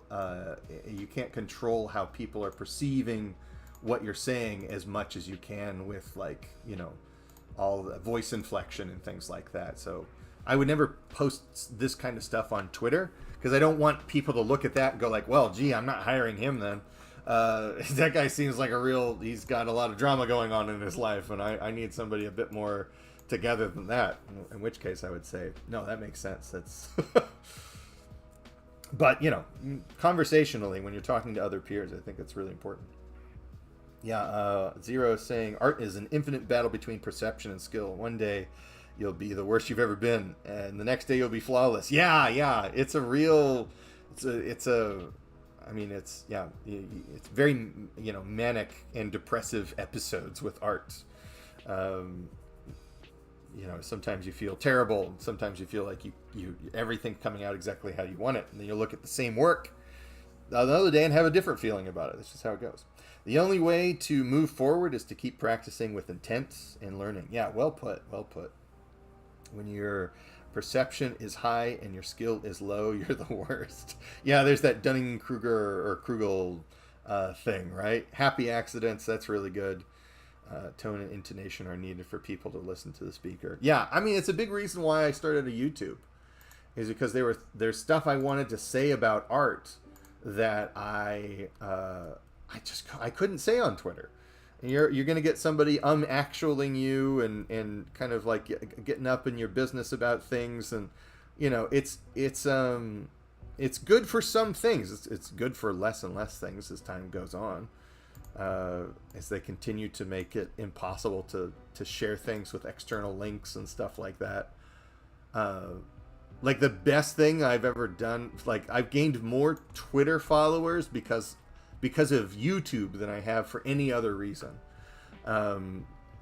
As opposed to posting art on Twitter was not actually getting me Twitter followers, which is really frustrating.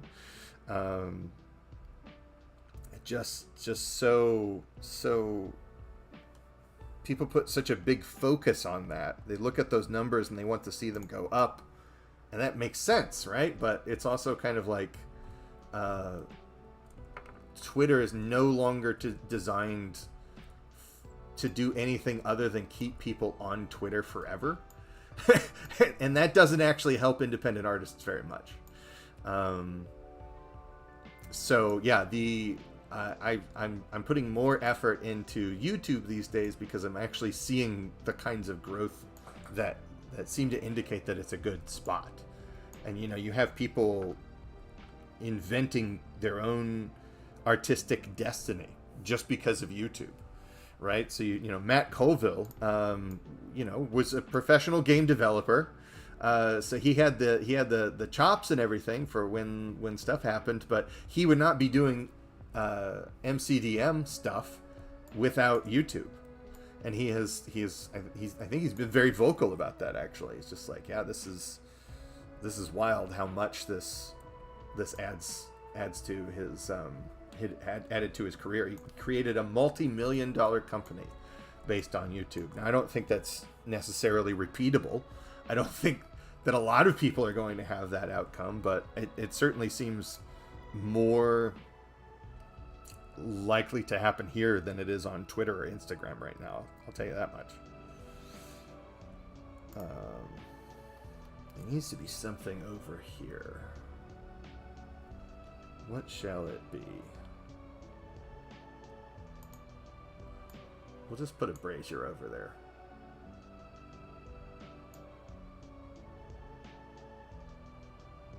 Yeah. That's cool.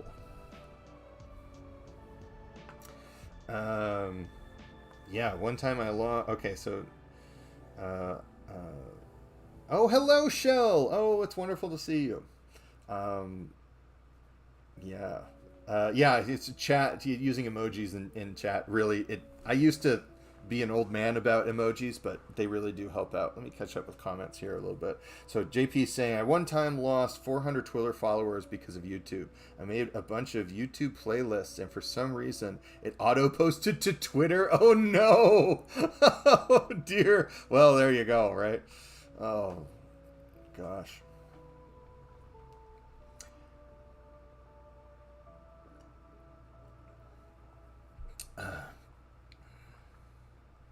Yeah. Yeah, I mean, I think that's there's sort of like a directness to cartoon faces in emojis that is actually quite useful and utilitarian. And yeah, it took me a while to embrace it, but like also, I had a BlackBerry, like a keyboard phone, for far too many years into the whole like iPhone era. So I was a late adopter to the iPhone touch, smartphone thing anyway. For a long time, I actually had just like a phone that didn't have a screen on it because I was just like, why would I want the internet with me all the time? And part of me still thinks I had the right idea about that. All right, so let's flatten that. Okay, I like how this is going. This is turning out nicely. Now we have kind of like the middle area here. So let's see here. Let's put in like a magic glowing circle in the, because this is kind of like a special looking room. What layer is this? Okay, here we go. So these glowing runes do not look good. Or actually, you can't even really select them in Foundry because it's like Foundry really doesn't know what to do with transparent pixels or low opacity pixels. Actually, I don't really even like how that looks very much on that circle. It doesn't look quite right. This might just not be something that works out. So it goes. What other kind of magical? I've been using braziers a lot. So maybe we put in like a, here we go. Put in a spooky grave. We'll put that right there. That'll be spooky looking. Or wait, no, I have a well in one of my other tile sets. I really do like your matte pieces. They are very good. Not too much detail and clutter. Not too little to be just that. Oh, thank you. Yeah, it's tough to hit that Goldilocks zone sometimes. And even within sets, I still think that I have one or two pieces that until you put them together, you don't really know how they look. But I don't work digitally, so sometimes you just gotta cross your fingers on that. I just played my second game of D&D since the last time 5 years ago, and I'm happy with my new character. Oh, that's wonderful. Yeah, cursed well time. All right, so that was in the Moorland Wilds.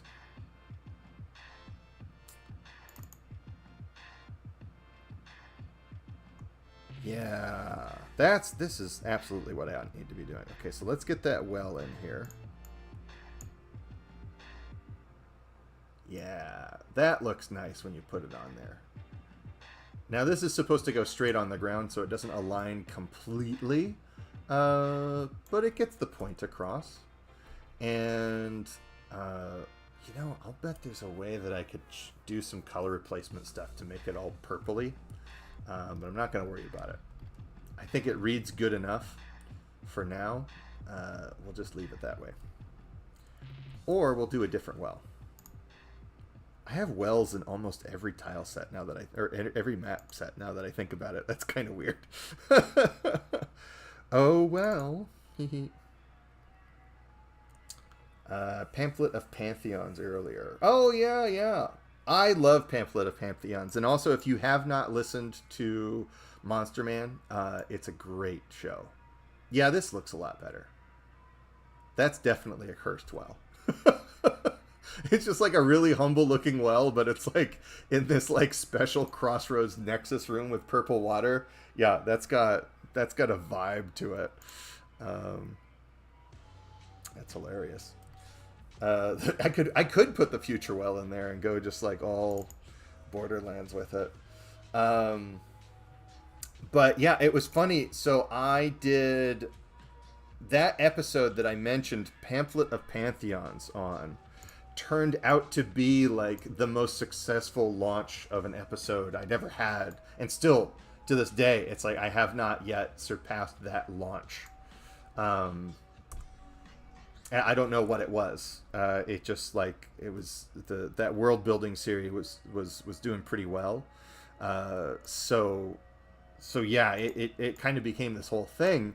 And then so like a week later, the guy who does that podcast and designed the zine, James Halloway, sends me a DM on Twitter, and he's like, "Dude, you just sold like $1,300 of zines for me on Itch."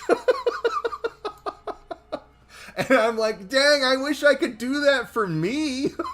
But I was happy that I could, because I really think he does amazing work, and I think that's a really cool zine. I think it actually is like, super useful. So I'm happy, but I'm just like, man, that's the wild thing about YouTube, and like the possibility of kind of like, I don't know if I would really say going viral, but yeah, it's like that made a material impact on the life of a creator that I respect. That is another reason why I just like, I keep doing this kind of stuff, is because that makes me feel like, man, this has to be this. If I can do that on a more consistent basis, and even do that and point people towards stuff that I'm working on, then this has to be a good use of my time. Okay. So let's go back to our dungeon tiles and see what else we can put in this creepy room.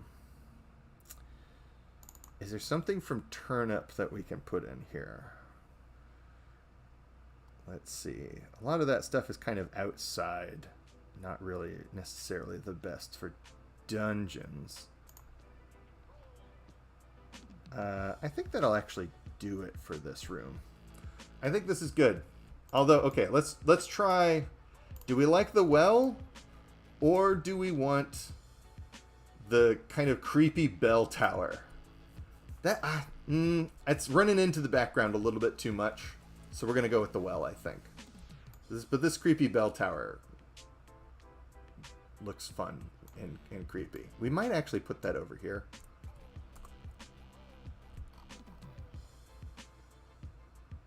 That looks great. Oh, I don't want those teeth in here. We'll add the teeth on something else. Yeah, but the well and the bell.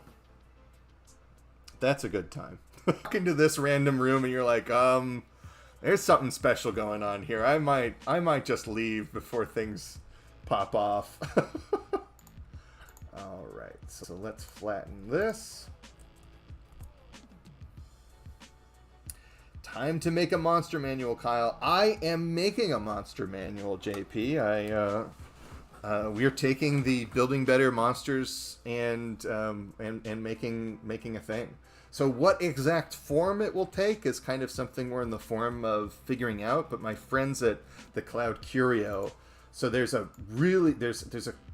two really excellent designers that are working there, and they are just a delight to speak with, and they understand kind of like this narrative-driven monster thing that I can't shut up about. So they're very much on. All right, so now we have this other thing here. So yeah, we're in the process of figuring out what that looks like. Maybe we just put some teeth here. Does this look good? Just the teeth room? Nah, maybe not.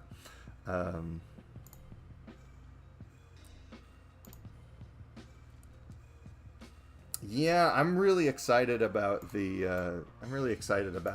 that out. I think it's still probably like a year and a half away from actually being able to release or even like launch a Kickstarter for.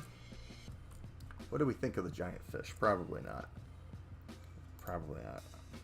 We'll revisit Turnip Dreams in a bit. Shout out to Cloud Curio. Woot woot. Yeah. Those are great folks. And actually, I think one of the folks I'm working over there is actually like helping to like co-edit. I have several people actually over there who have done Monster Manual editing and design work before. So it's like they're gonna do a lot better job with all of the stuff. The actual like make this work in a game, as opposed to I get to do like the pie in the sky kind of high level stuff that I enjoy doing.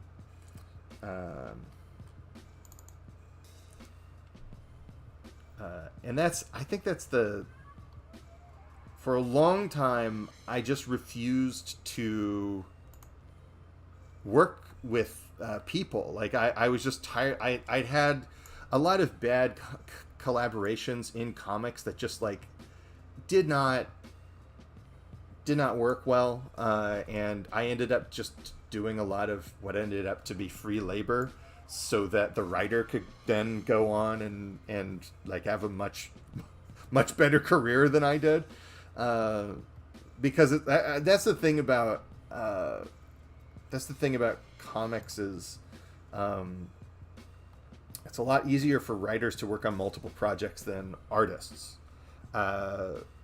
It's still a lot of work. You know, nobody's saying it's easy, but so writers can kind of like try out all this experimental stuff with this like, hey kids, let's put out the most beautiful book that we can, and it's like maybe it'll make money, maybe it won't, but you know, let's just work on the most beautiful book ever. And then when they get, you know, like a bigger contract, they can't necessarily bring you along. And I was just kind of tired of that happening, so I stopped working with people on comics and started working instead on my own webcomic, She Dwarf, as a way of saying like, whatever, comics publishing, I'll never see you again. And then it got published. So it's just these things happen. Jason is saying, when I was... Hello, Raf! Yes, I'm live. Hello there. Jason is saying, when I was watching your episode on Cobalt, it occurred to me a great triggering event that it would be a mine collapse. And then, players would investigate and find half of the iron spikes missing. Yeah, exactly, right? Like, it needs to kind of start as, like, something mysterious yet somewhat mundane. And... it's just like they're hired muscle just in case things go wrong in the mine, and then they find that evidence, and all that would be pretty interesting. And then HT Slippy says, "Hey, love the videos. Still working on, I'm working on a D&D campaign that's Salem witch trials situation, but with werewolves. And your Building Better Monster video has helped me come up with some ideas. Yeah, that's wonderful. That's great."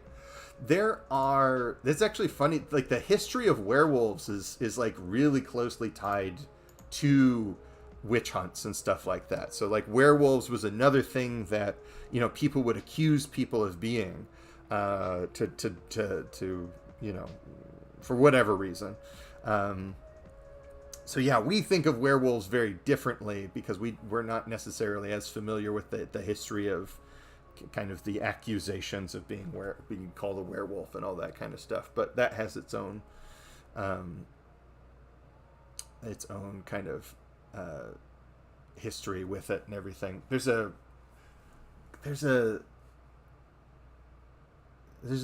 somewhat recent episode of Fear of a Black Dragon, which is a wonderful podcast from the Gauntlet Network.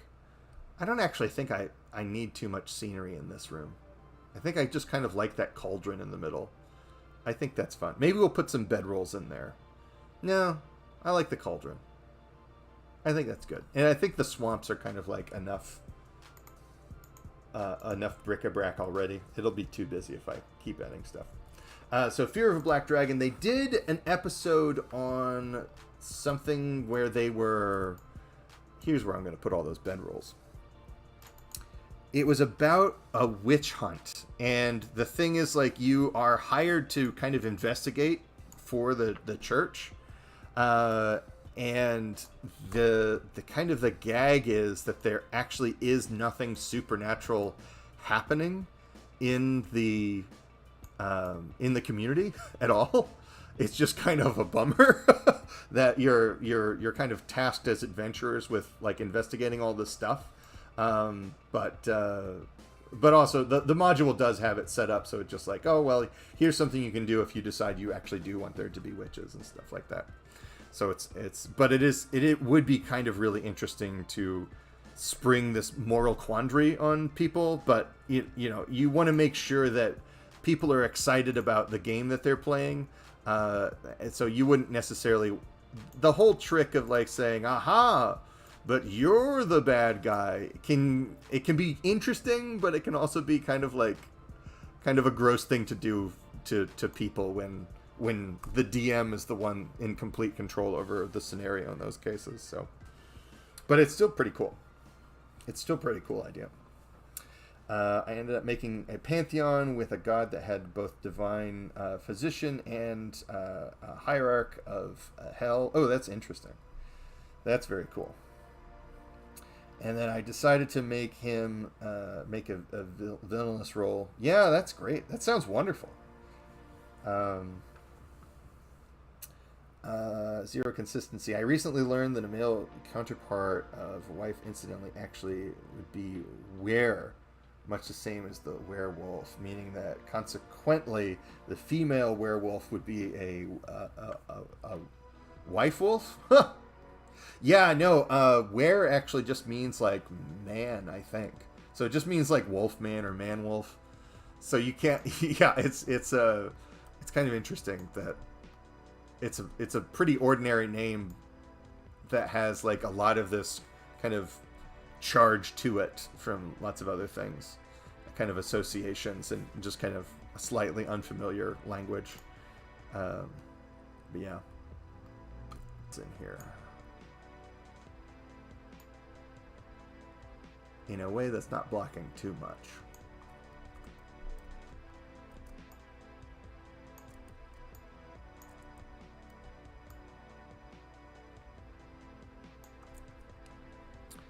And then let's put in some crumbling pillars here and there as well. I'm thinking I'm not going to put in any doors because that's something that's really easy for people to add themselves. A couple of doors. And so yeah, I'm not actually gonna do that, because if people really want those doors, they can add them themselves. Here I am watching some map grow. I probably should work on Saturday sessions maps. It's 4:30 a.m. My goodness, that is far too late for me. Thank you, Simon, for the kind words. Yeah, I like how wife means woman. That's interesting. Etymology is so fascinating to me. Husband literally means house bondsman. Oh, wow. Yeah. Kind of like goodbye means, like, God be with you. Kind of holdover language stuff. That's good. That'll do it. Where is this dungeon chunk? Okay. Where? I need to do a better job putting the scenery closer to the actual chunk that I'm working on.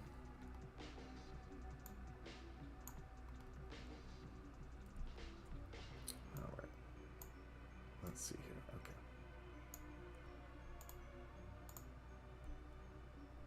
Okay. Alright. But yeah, I made this one with these kinds of, like, bedrooms in mind.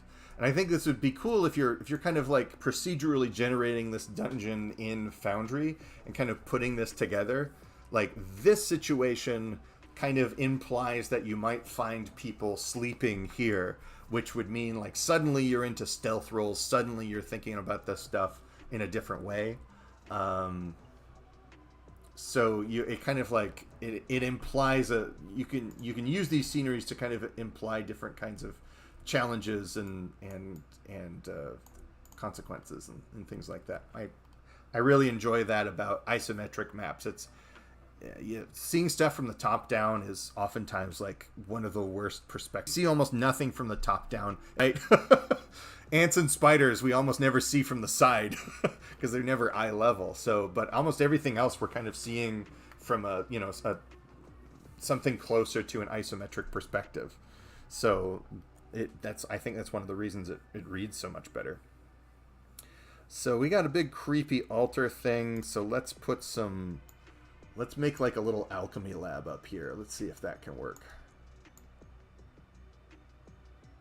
Yeah.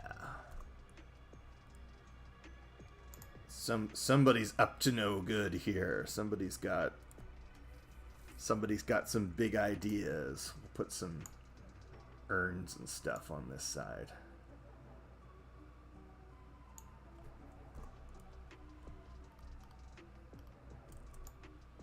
I mean, you could put like a throne up there. You could put a magic circle. There's like a weird place of power. Ooh, I'm going to put one of those hag stones from earlier on here too. So that's in the Moorland Wilds.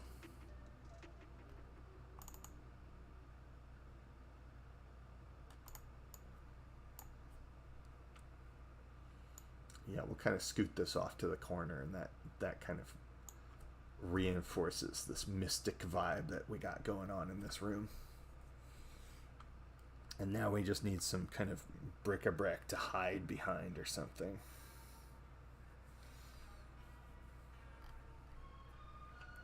That bric-a-brac's really important, you know.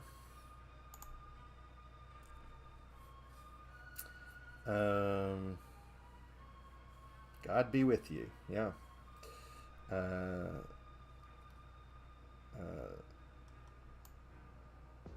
Wait, so the word good means God? I think it's one of those, it's just changed quite a bit over time. And I think it's close enough to good that it was changed into I was watching a channel called Nakuri Speardane, highly underrated world building. She was working on her family system of languages. She has lots of super cool videos. Huh. Yeah, I gotta check that out. Hello, Matthew Foreman.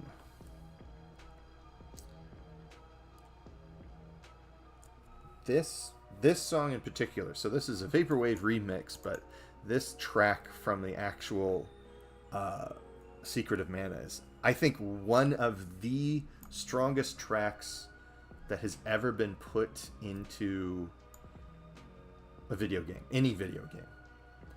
It's just so soft. Like, the softness was really difficult to get out, chunky MIDI samples and everything. So the fact that they managed to do it, I mean, several tracks, but this one especially, just like,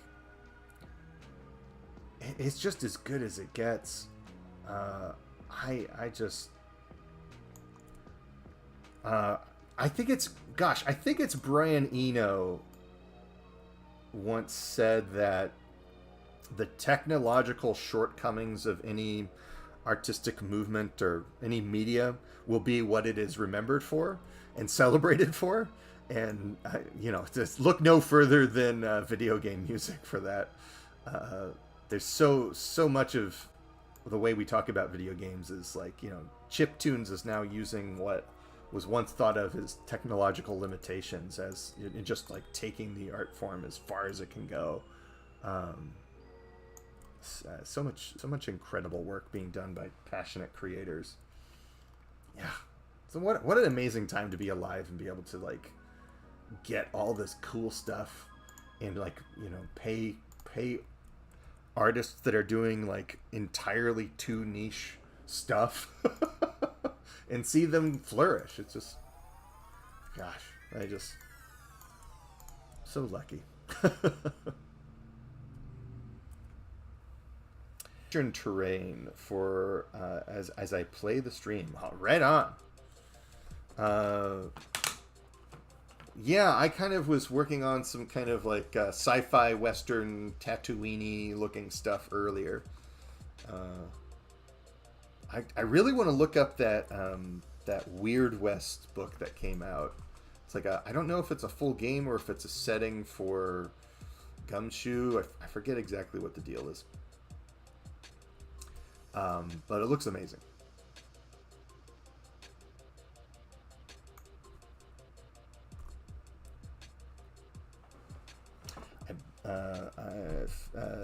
Fidget Fidgetal Free is saying, I base my map off a small physical game you play with a deck of cards called As the Crow Flies, where you play a crow exploring post-humanity world. That's really cool. The designer for Beak, Feather, and Bone, whose name escapes me right now, but it's like Possible Worlds is what I know them by. It's because I can't remember anything. But that was really cool, and yeah, I had never. So it's not a map making game; it's a map labeling game, which I actually think is kind of like a more immediately useful thing, because you can find maps. If you want a preview of what is likely to be our next map crow, let me give it to you. So probably not going to draw. I might do I haven't quite decided what the next video is going to be yet, but let me show you what I was working on. Gosh, where was it? Let's see if it's still in recents. Open recent. Carcass City Mac. Yeah, here we go. So I downloaded this map of Paris and then made it grayscale. So I just found this on Wikicommons. If you just look up old Paris maps and set the search parameters on Google Image for large image, a lot of times you can find this kind of, and if it's Wikicommons, it's in the Creative Commons or public domain. But it's an absolutely gorgeous map, and it has like all these old streets on it and everything. But I wanted to draw this big isometric original map for this, but here's Notre Dame right here on this the Isle de Cite. I forget what it's called. And everything, but I didn't have time to actually draw my own map. So I just took this map and labeled it up with all of my campaign locations and put this onto the shared screen so everybody could see it. And we were playing a 5e game, but it is in the structure of Blades in the Dark. So there's kind of like an information gathering stage. They were planning on ambushing this rival gang that was like taking their cash, their protection money up to their kind of overlords. So we had these folks who were here. So we had these evil bad people who were starting down here in the Clamdigger Tavern, and they were going up here. So I had one guy say, I'm going to go over to the Gargoyle Carving Yard and then just steal a cart full of slag and dump it off right here. So they have to detour away from the open area and go down one of these alleyways. Then my druid cast Speak with Animals and talked to the Brew Goat stables and got these goats to stage a rebellion. And then then somebody like got an inside man by like harassing or sneaking up on them when they were in their apartment, and then one person went over to the Queen's Head, or the old Queen's Head tap room, and then talked the wait staff in there to saying like, hey, these clam diggers are coming over to steal your tips. So we had like kind of like this triple prong attack. So they ambushed these people in the alleyway. They got the goats to stampede, and they had this wait staff with like broken bottles and bricks and everything also rolling up on these things. And this combat, it lasted a long time because it's 5e, but it was almost immediately obvious that there was no way they were going to lose. But it was a great way to, they were looking around at this map for how to solve problems. Just because they were looking around, it's like, oh, carving yard. Okay, I kind of know what that is, but it sounds vaguely, fantasy or whatever. So yeah, it became this whole other style of play that a good map with some evocative labels will do a lot of heavy lifting for you. And I didn't know what they were going to do, so I couldn't prep for it. So I just kind of had to run with this thing, and it made for kind of like a lackluster combat in terms of tactics, but all the tactics were applied ahead of time. So in that case, and then they all seem to be really happy. So yeah, I'm gonna try to do a better job challenging them in combat next time. But it's also from America to Portugal, my friend. And then it says, oh, that's smart. You can totally alter as much as you want since it's public domain. Exactly, right? And it doesn't, maybe if you were very familiar with Paris, you would recognize it as such. But the buildings are all like 1500s. So it really works well for Dungeons and Dragons. Zero says, do you have any ways you like to standing my monsters? So I'm not like figuring out all the stuff. Every time I think there's a lot of just system mastery, familiarity stuff.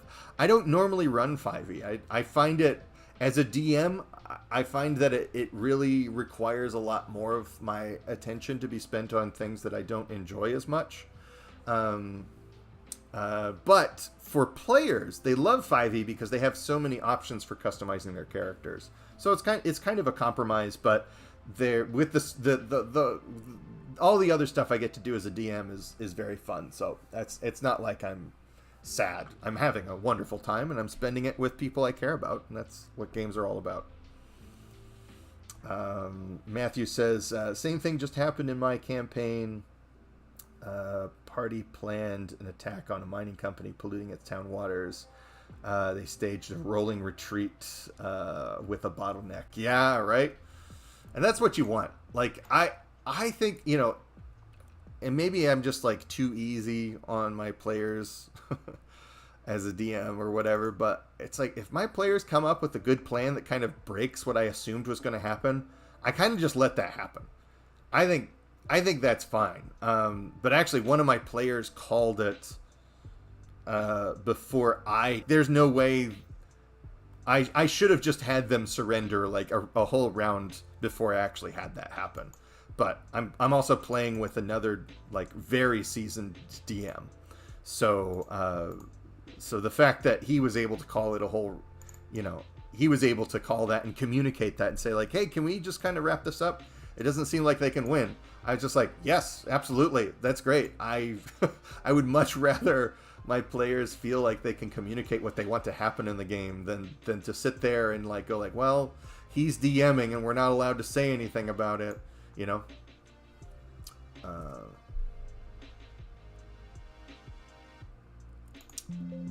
don't know that I like that, but I am gonna have some smaller. That's really what you want. This is the dining room right next to the the big ossuaries, the skulls and everything. That's a wonderful location here that we've got going on. Let's put some coffins down here too. It's a dungeon. It can be this way. Do I actually believe that? No.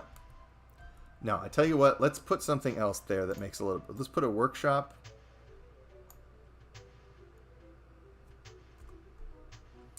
And a... Oh, you know what? Let's not put that workshop there. Let's just put this wine cellar down here. Some more of these barrels. Like so. Yeah. Like this. Let's flip these around. So it kind of looks like it would offer a little bit more cover. Yeah, that's a situation I like. I like this. This really tells a story. This reminds me of something like that scene from The Hobbit where they're escaping in the apple barrels and everything. I think that's fun. Okay. Where's that? Okay. All right. This time I actually have everything bunched together so I can just flatten it. Beautiful. Morphs. Ah, always good to see you, Morphs. Raph, is it just me or but the live keeps stopping and going a few seconds back? Is that happening for other folks too? It could just be my computer choking on this. I'm still not actually convinced that my computer can handle streaming. So that might be a thing. Sometimes even like barely handle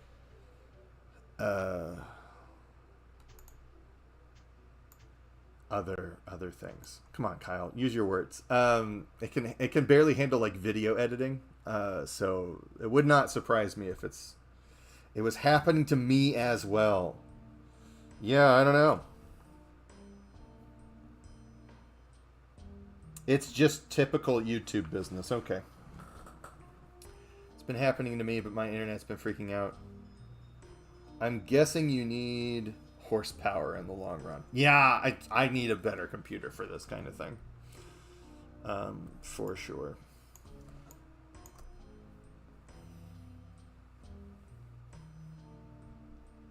Everything's going fine if you refresh it.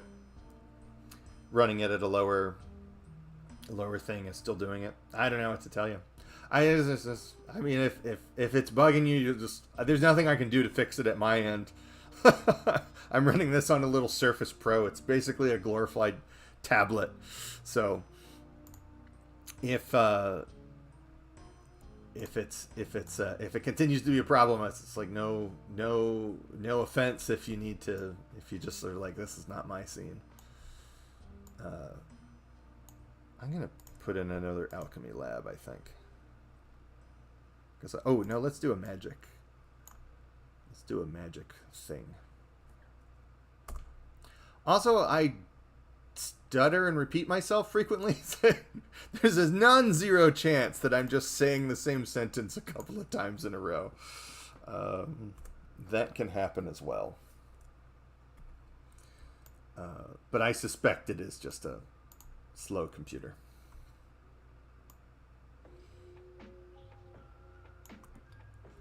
Alright, let's try this magic circle one more time. Let's see how this works on the ground here. I don't love it. Yeah, it just kind of looks like it's just line soup. Yep. Well, so it goes.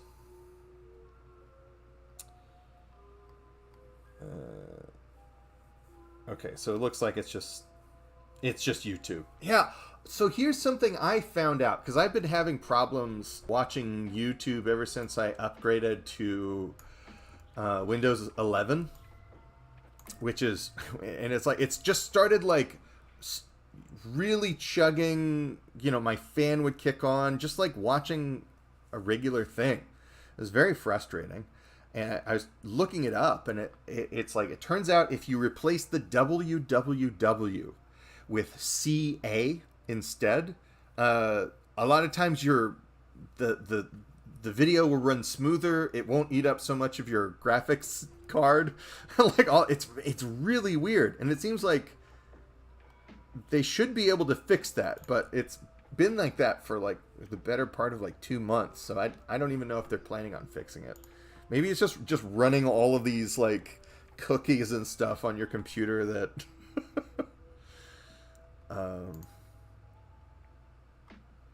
okay, I think maybe we'll do some tombs and graves and stuff in this room. I think that'll be fun.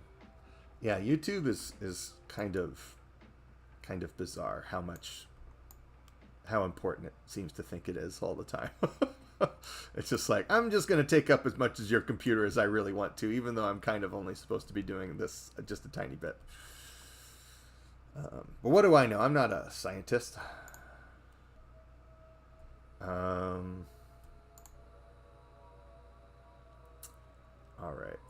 I'm not convinced with all of this. So let's instead go back to the old standby and add some crumbled rocks that are kind of passing over the door here. Okay. Yeah, I would avoid switching to Windows 11. It seems like they're still getting some kinks worked out of it, so that'll happen. Raf is, I'm still on 10. Upgrading to a new Windows feels, I don't really even know what it's doing. It's mostly just Google Chrome eating every part of RAM available. Yeah, that absolutely happens.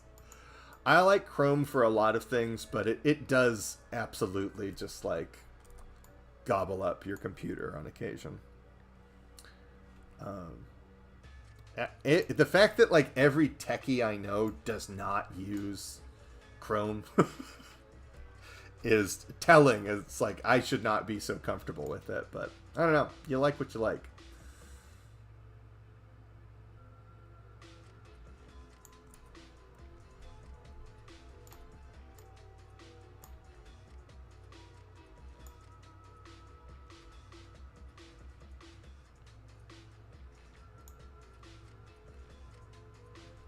I'm going to switch to this and just kind of make a whole big old pile up over here. That way someone could kind of like climb up on these rocks and kind of like shoot or like hide behind them or something like that. There's like all kinds of stuff you can do with these rocks over here. Do I really believe that? I don't know. I think these are too big. I think I'm going to get rid of them. But let's put up some standing pillars instead.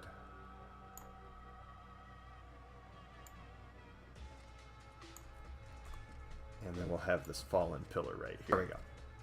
I like that more. I like that more. That's a good little scene. Alright. So let's just flatten all that. Let's turn on the next row here. Alright. We got lots of these to decorate. My older computer physically can't update Windows 11. So that's the choice it's made. Yeah. I personally haven't had any problems with it. Yeah. I'm going to come back later and see if I got to work on my map. Yeah. See ya, Raf. Thanks for stopping in. And Google Chrome plus any Adobe software. Yeah, this is... It's actually not as bad as it gets. And let's open up... Let's open up the task manager. Let's just have a little look-see. See what's happening, because I'm also running OBS at the same time, which is also not something my computer particularly appreciates.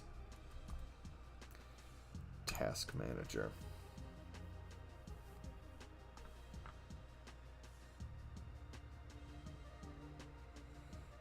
Okay, so let's take a look-see here. What's happening? So yeah, OBS right now is eating up a good 70% of my graphics processor unit. That's not great. Let's take a look at the CPU. Yeah, OBS is also taking a big bite out of that. Where's Chrome? Yeah, let's just do name. Everything's moving around too much. So yeah, Chrome's not actually acting up too much right now. And neither is Photoshop. But also I'm getting the beach ball right now. So this hates this. I don't even know if I'm still online. That's how mad it is. My computer just got super angry at me for doing that. It's like I'm embarrassing my computer. Task Manager has stopped responding. That's how bad it is, everyone. Oh dear, oh dear. So that's kind of a bummer. But I'll get a better computer eventually. It's not something that's an immediate priority for me. I have to start saving up money again. This, I don't even know if there's anything that I want in here. I think this piece is actually pretty great already. Maybe let's add like a little guard station right here. So we'll set up some weapons at the top here. And then we'll set up some rubble in front of, so there's kind of like a makeshift barricade. Come on. Here we go. Yeah, that looks nice. Is there anything else we should put here? I don't think so. You know, just to add some extra bric-a-brac, let's add some broken barrels full of nothing.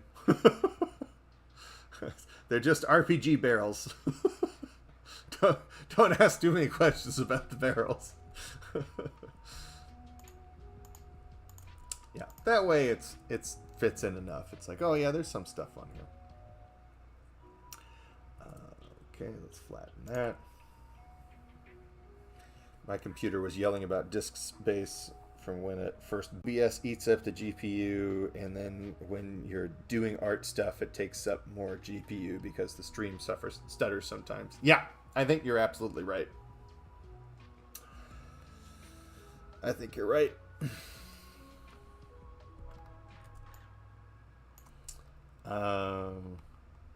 Well, I mean, that's good to know, though. But yeah, what I need to do is build a computer, but I can't do that right now. Can't afford that right now. I need to recover all the moving costs.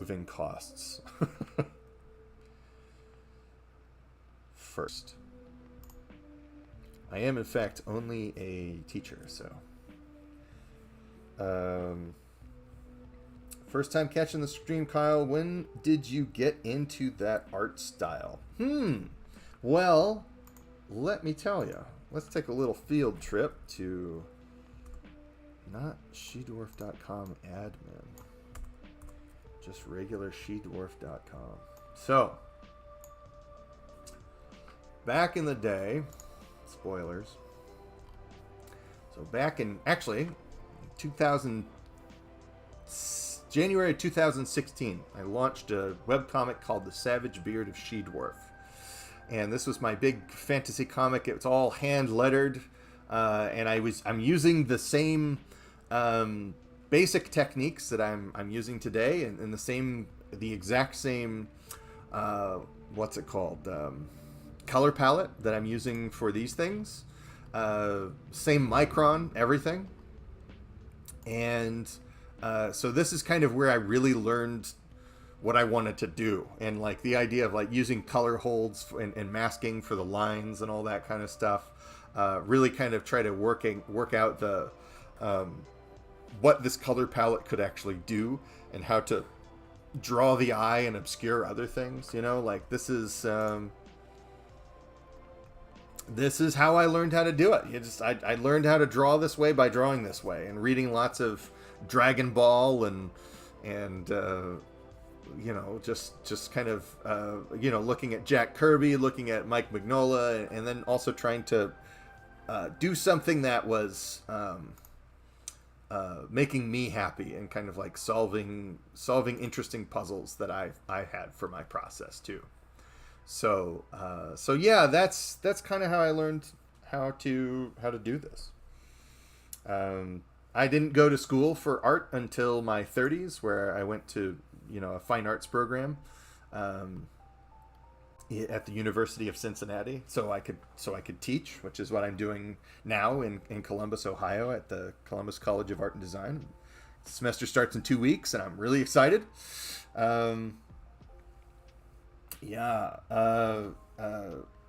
So Shell is saying, I super respect the consistency because I have trouble using the same tools and processes for like 2 more pages of a comic. Yeah, I know what you mean. It's like, but I enjoy like the little micro puzzle, like, the puzzle of like, so I'm using a color palette. If we open up our color palette right here. So I'm using a color palette that is, I think it's like 124 colors, including black, white, and a couple of dark colors I used for line art and stuff. And so these in 25% increments. So this yellow is 25% yellow, and this yellow is 100% yellow. And then, so this green is probably like, 25% yellow, 25% cyan. And that actually means that if we take there's not a lot of value range in this color palette. In terms of value, it's actually really weak. So if we copy this and then paste this, here we go. So let's zoom in on this and let's turn this black and white real quick. So as you can see, this is a very mid-tone heavy color palette. There's not a lot of, my choices for higher value colors are all the way up here at the top, and then nothing except for absolute black actually really goes dark at all. I have, so down here at the bottom, but this is like 75, 85% dark. This is not really what I want.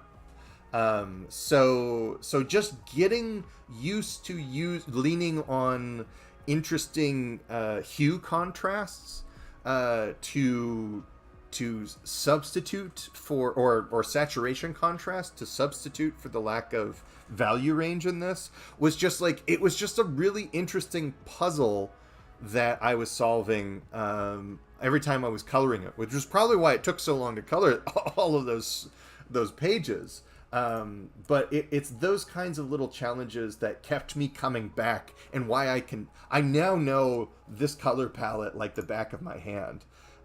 So it's just like that. I really enjoy having that kind of like really familiar depth of knowledge for this color palette, which is why I refuse to find another one. Digital drawing is great, especially easy experimenting with stuff. Undo is a lifesaver. Yeah. Well, it's also at times they should just draw until they get the line that they want and then erase the other lines. And then they can go slowly and carefully, but especially in the rough sketch phase, like don't undo. Try to undo as little as possible. Because like trying to get that perfect line is like you're just wasting a lot of time. And then the second thing is like not zooming out enough. So not only when you're drawing traditionally do you not have an undo button, but you are always confronted with the entirety of the composition.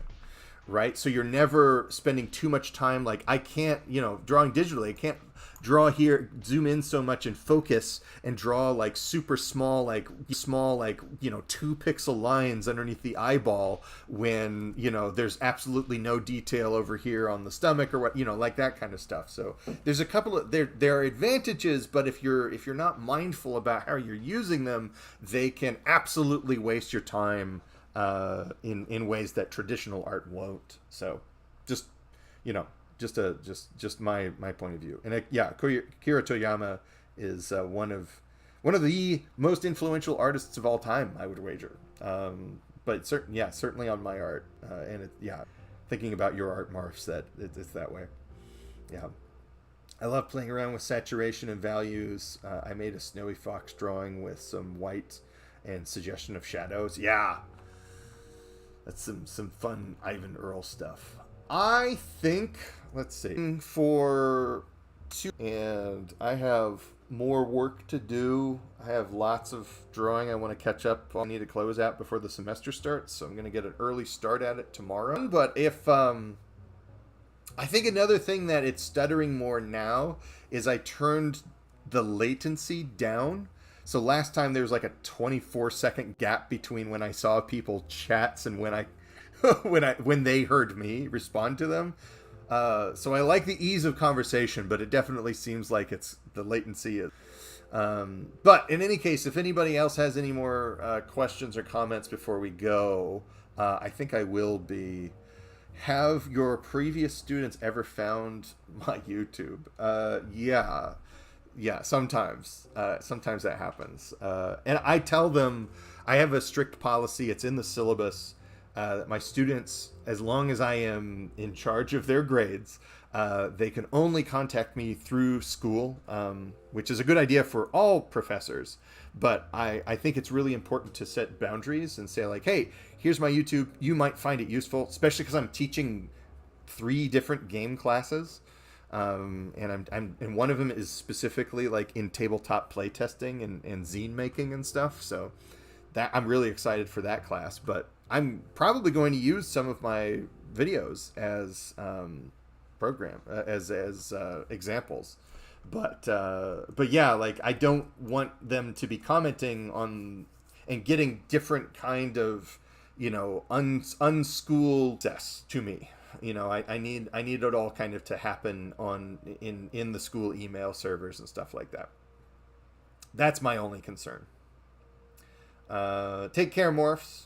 I'll catch you on the flippy. What you see open in front of you on the screen right now is Photoshop. I use several different. So I use Photoshop, Illustrator, Premiere, and Audition, and InDesign. So I'm really getting my money's worth out of the Creative Cloud stuff, and I'm just happy to know that it works. And I really don't have any problem to my old tiny computer. But it's a value proposition is interesting for people who aren't working with the programs as much as I do.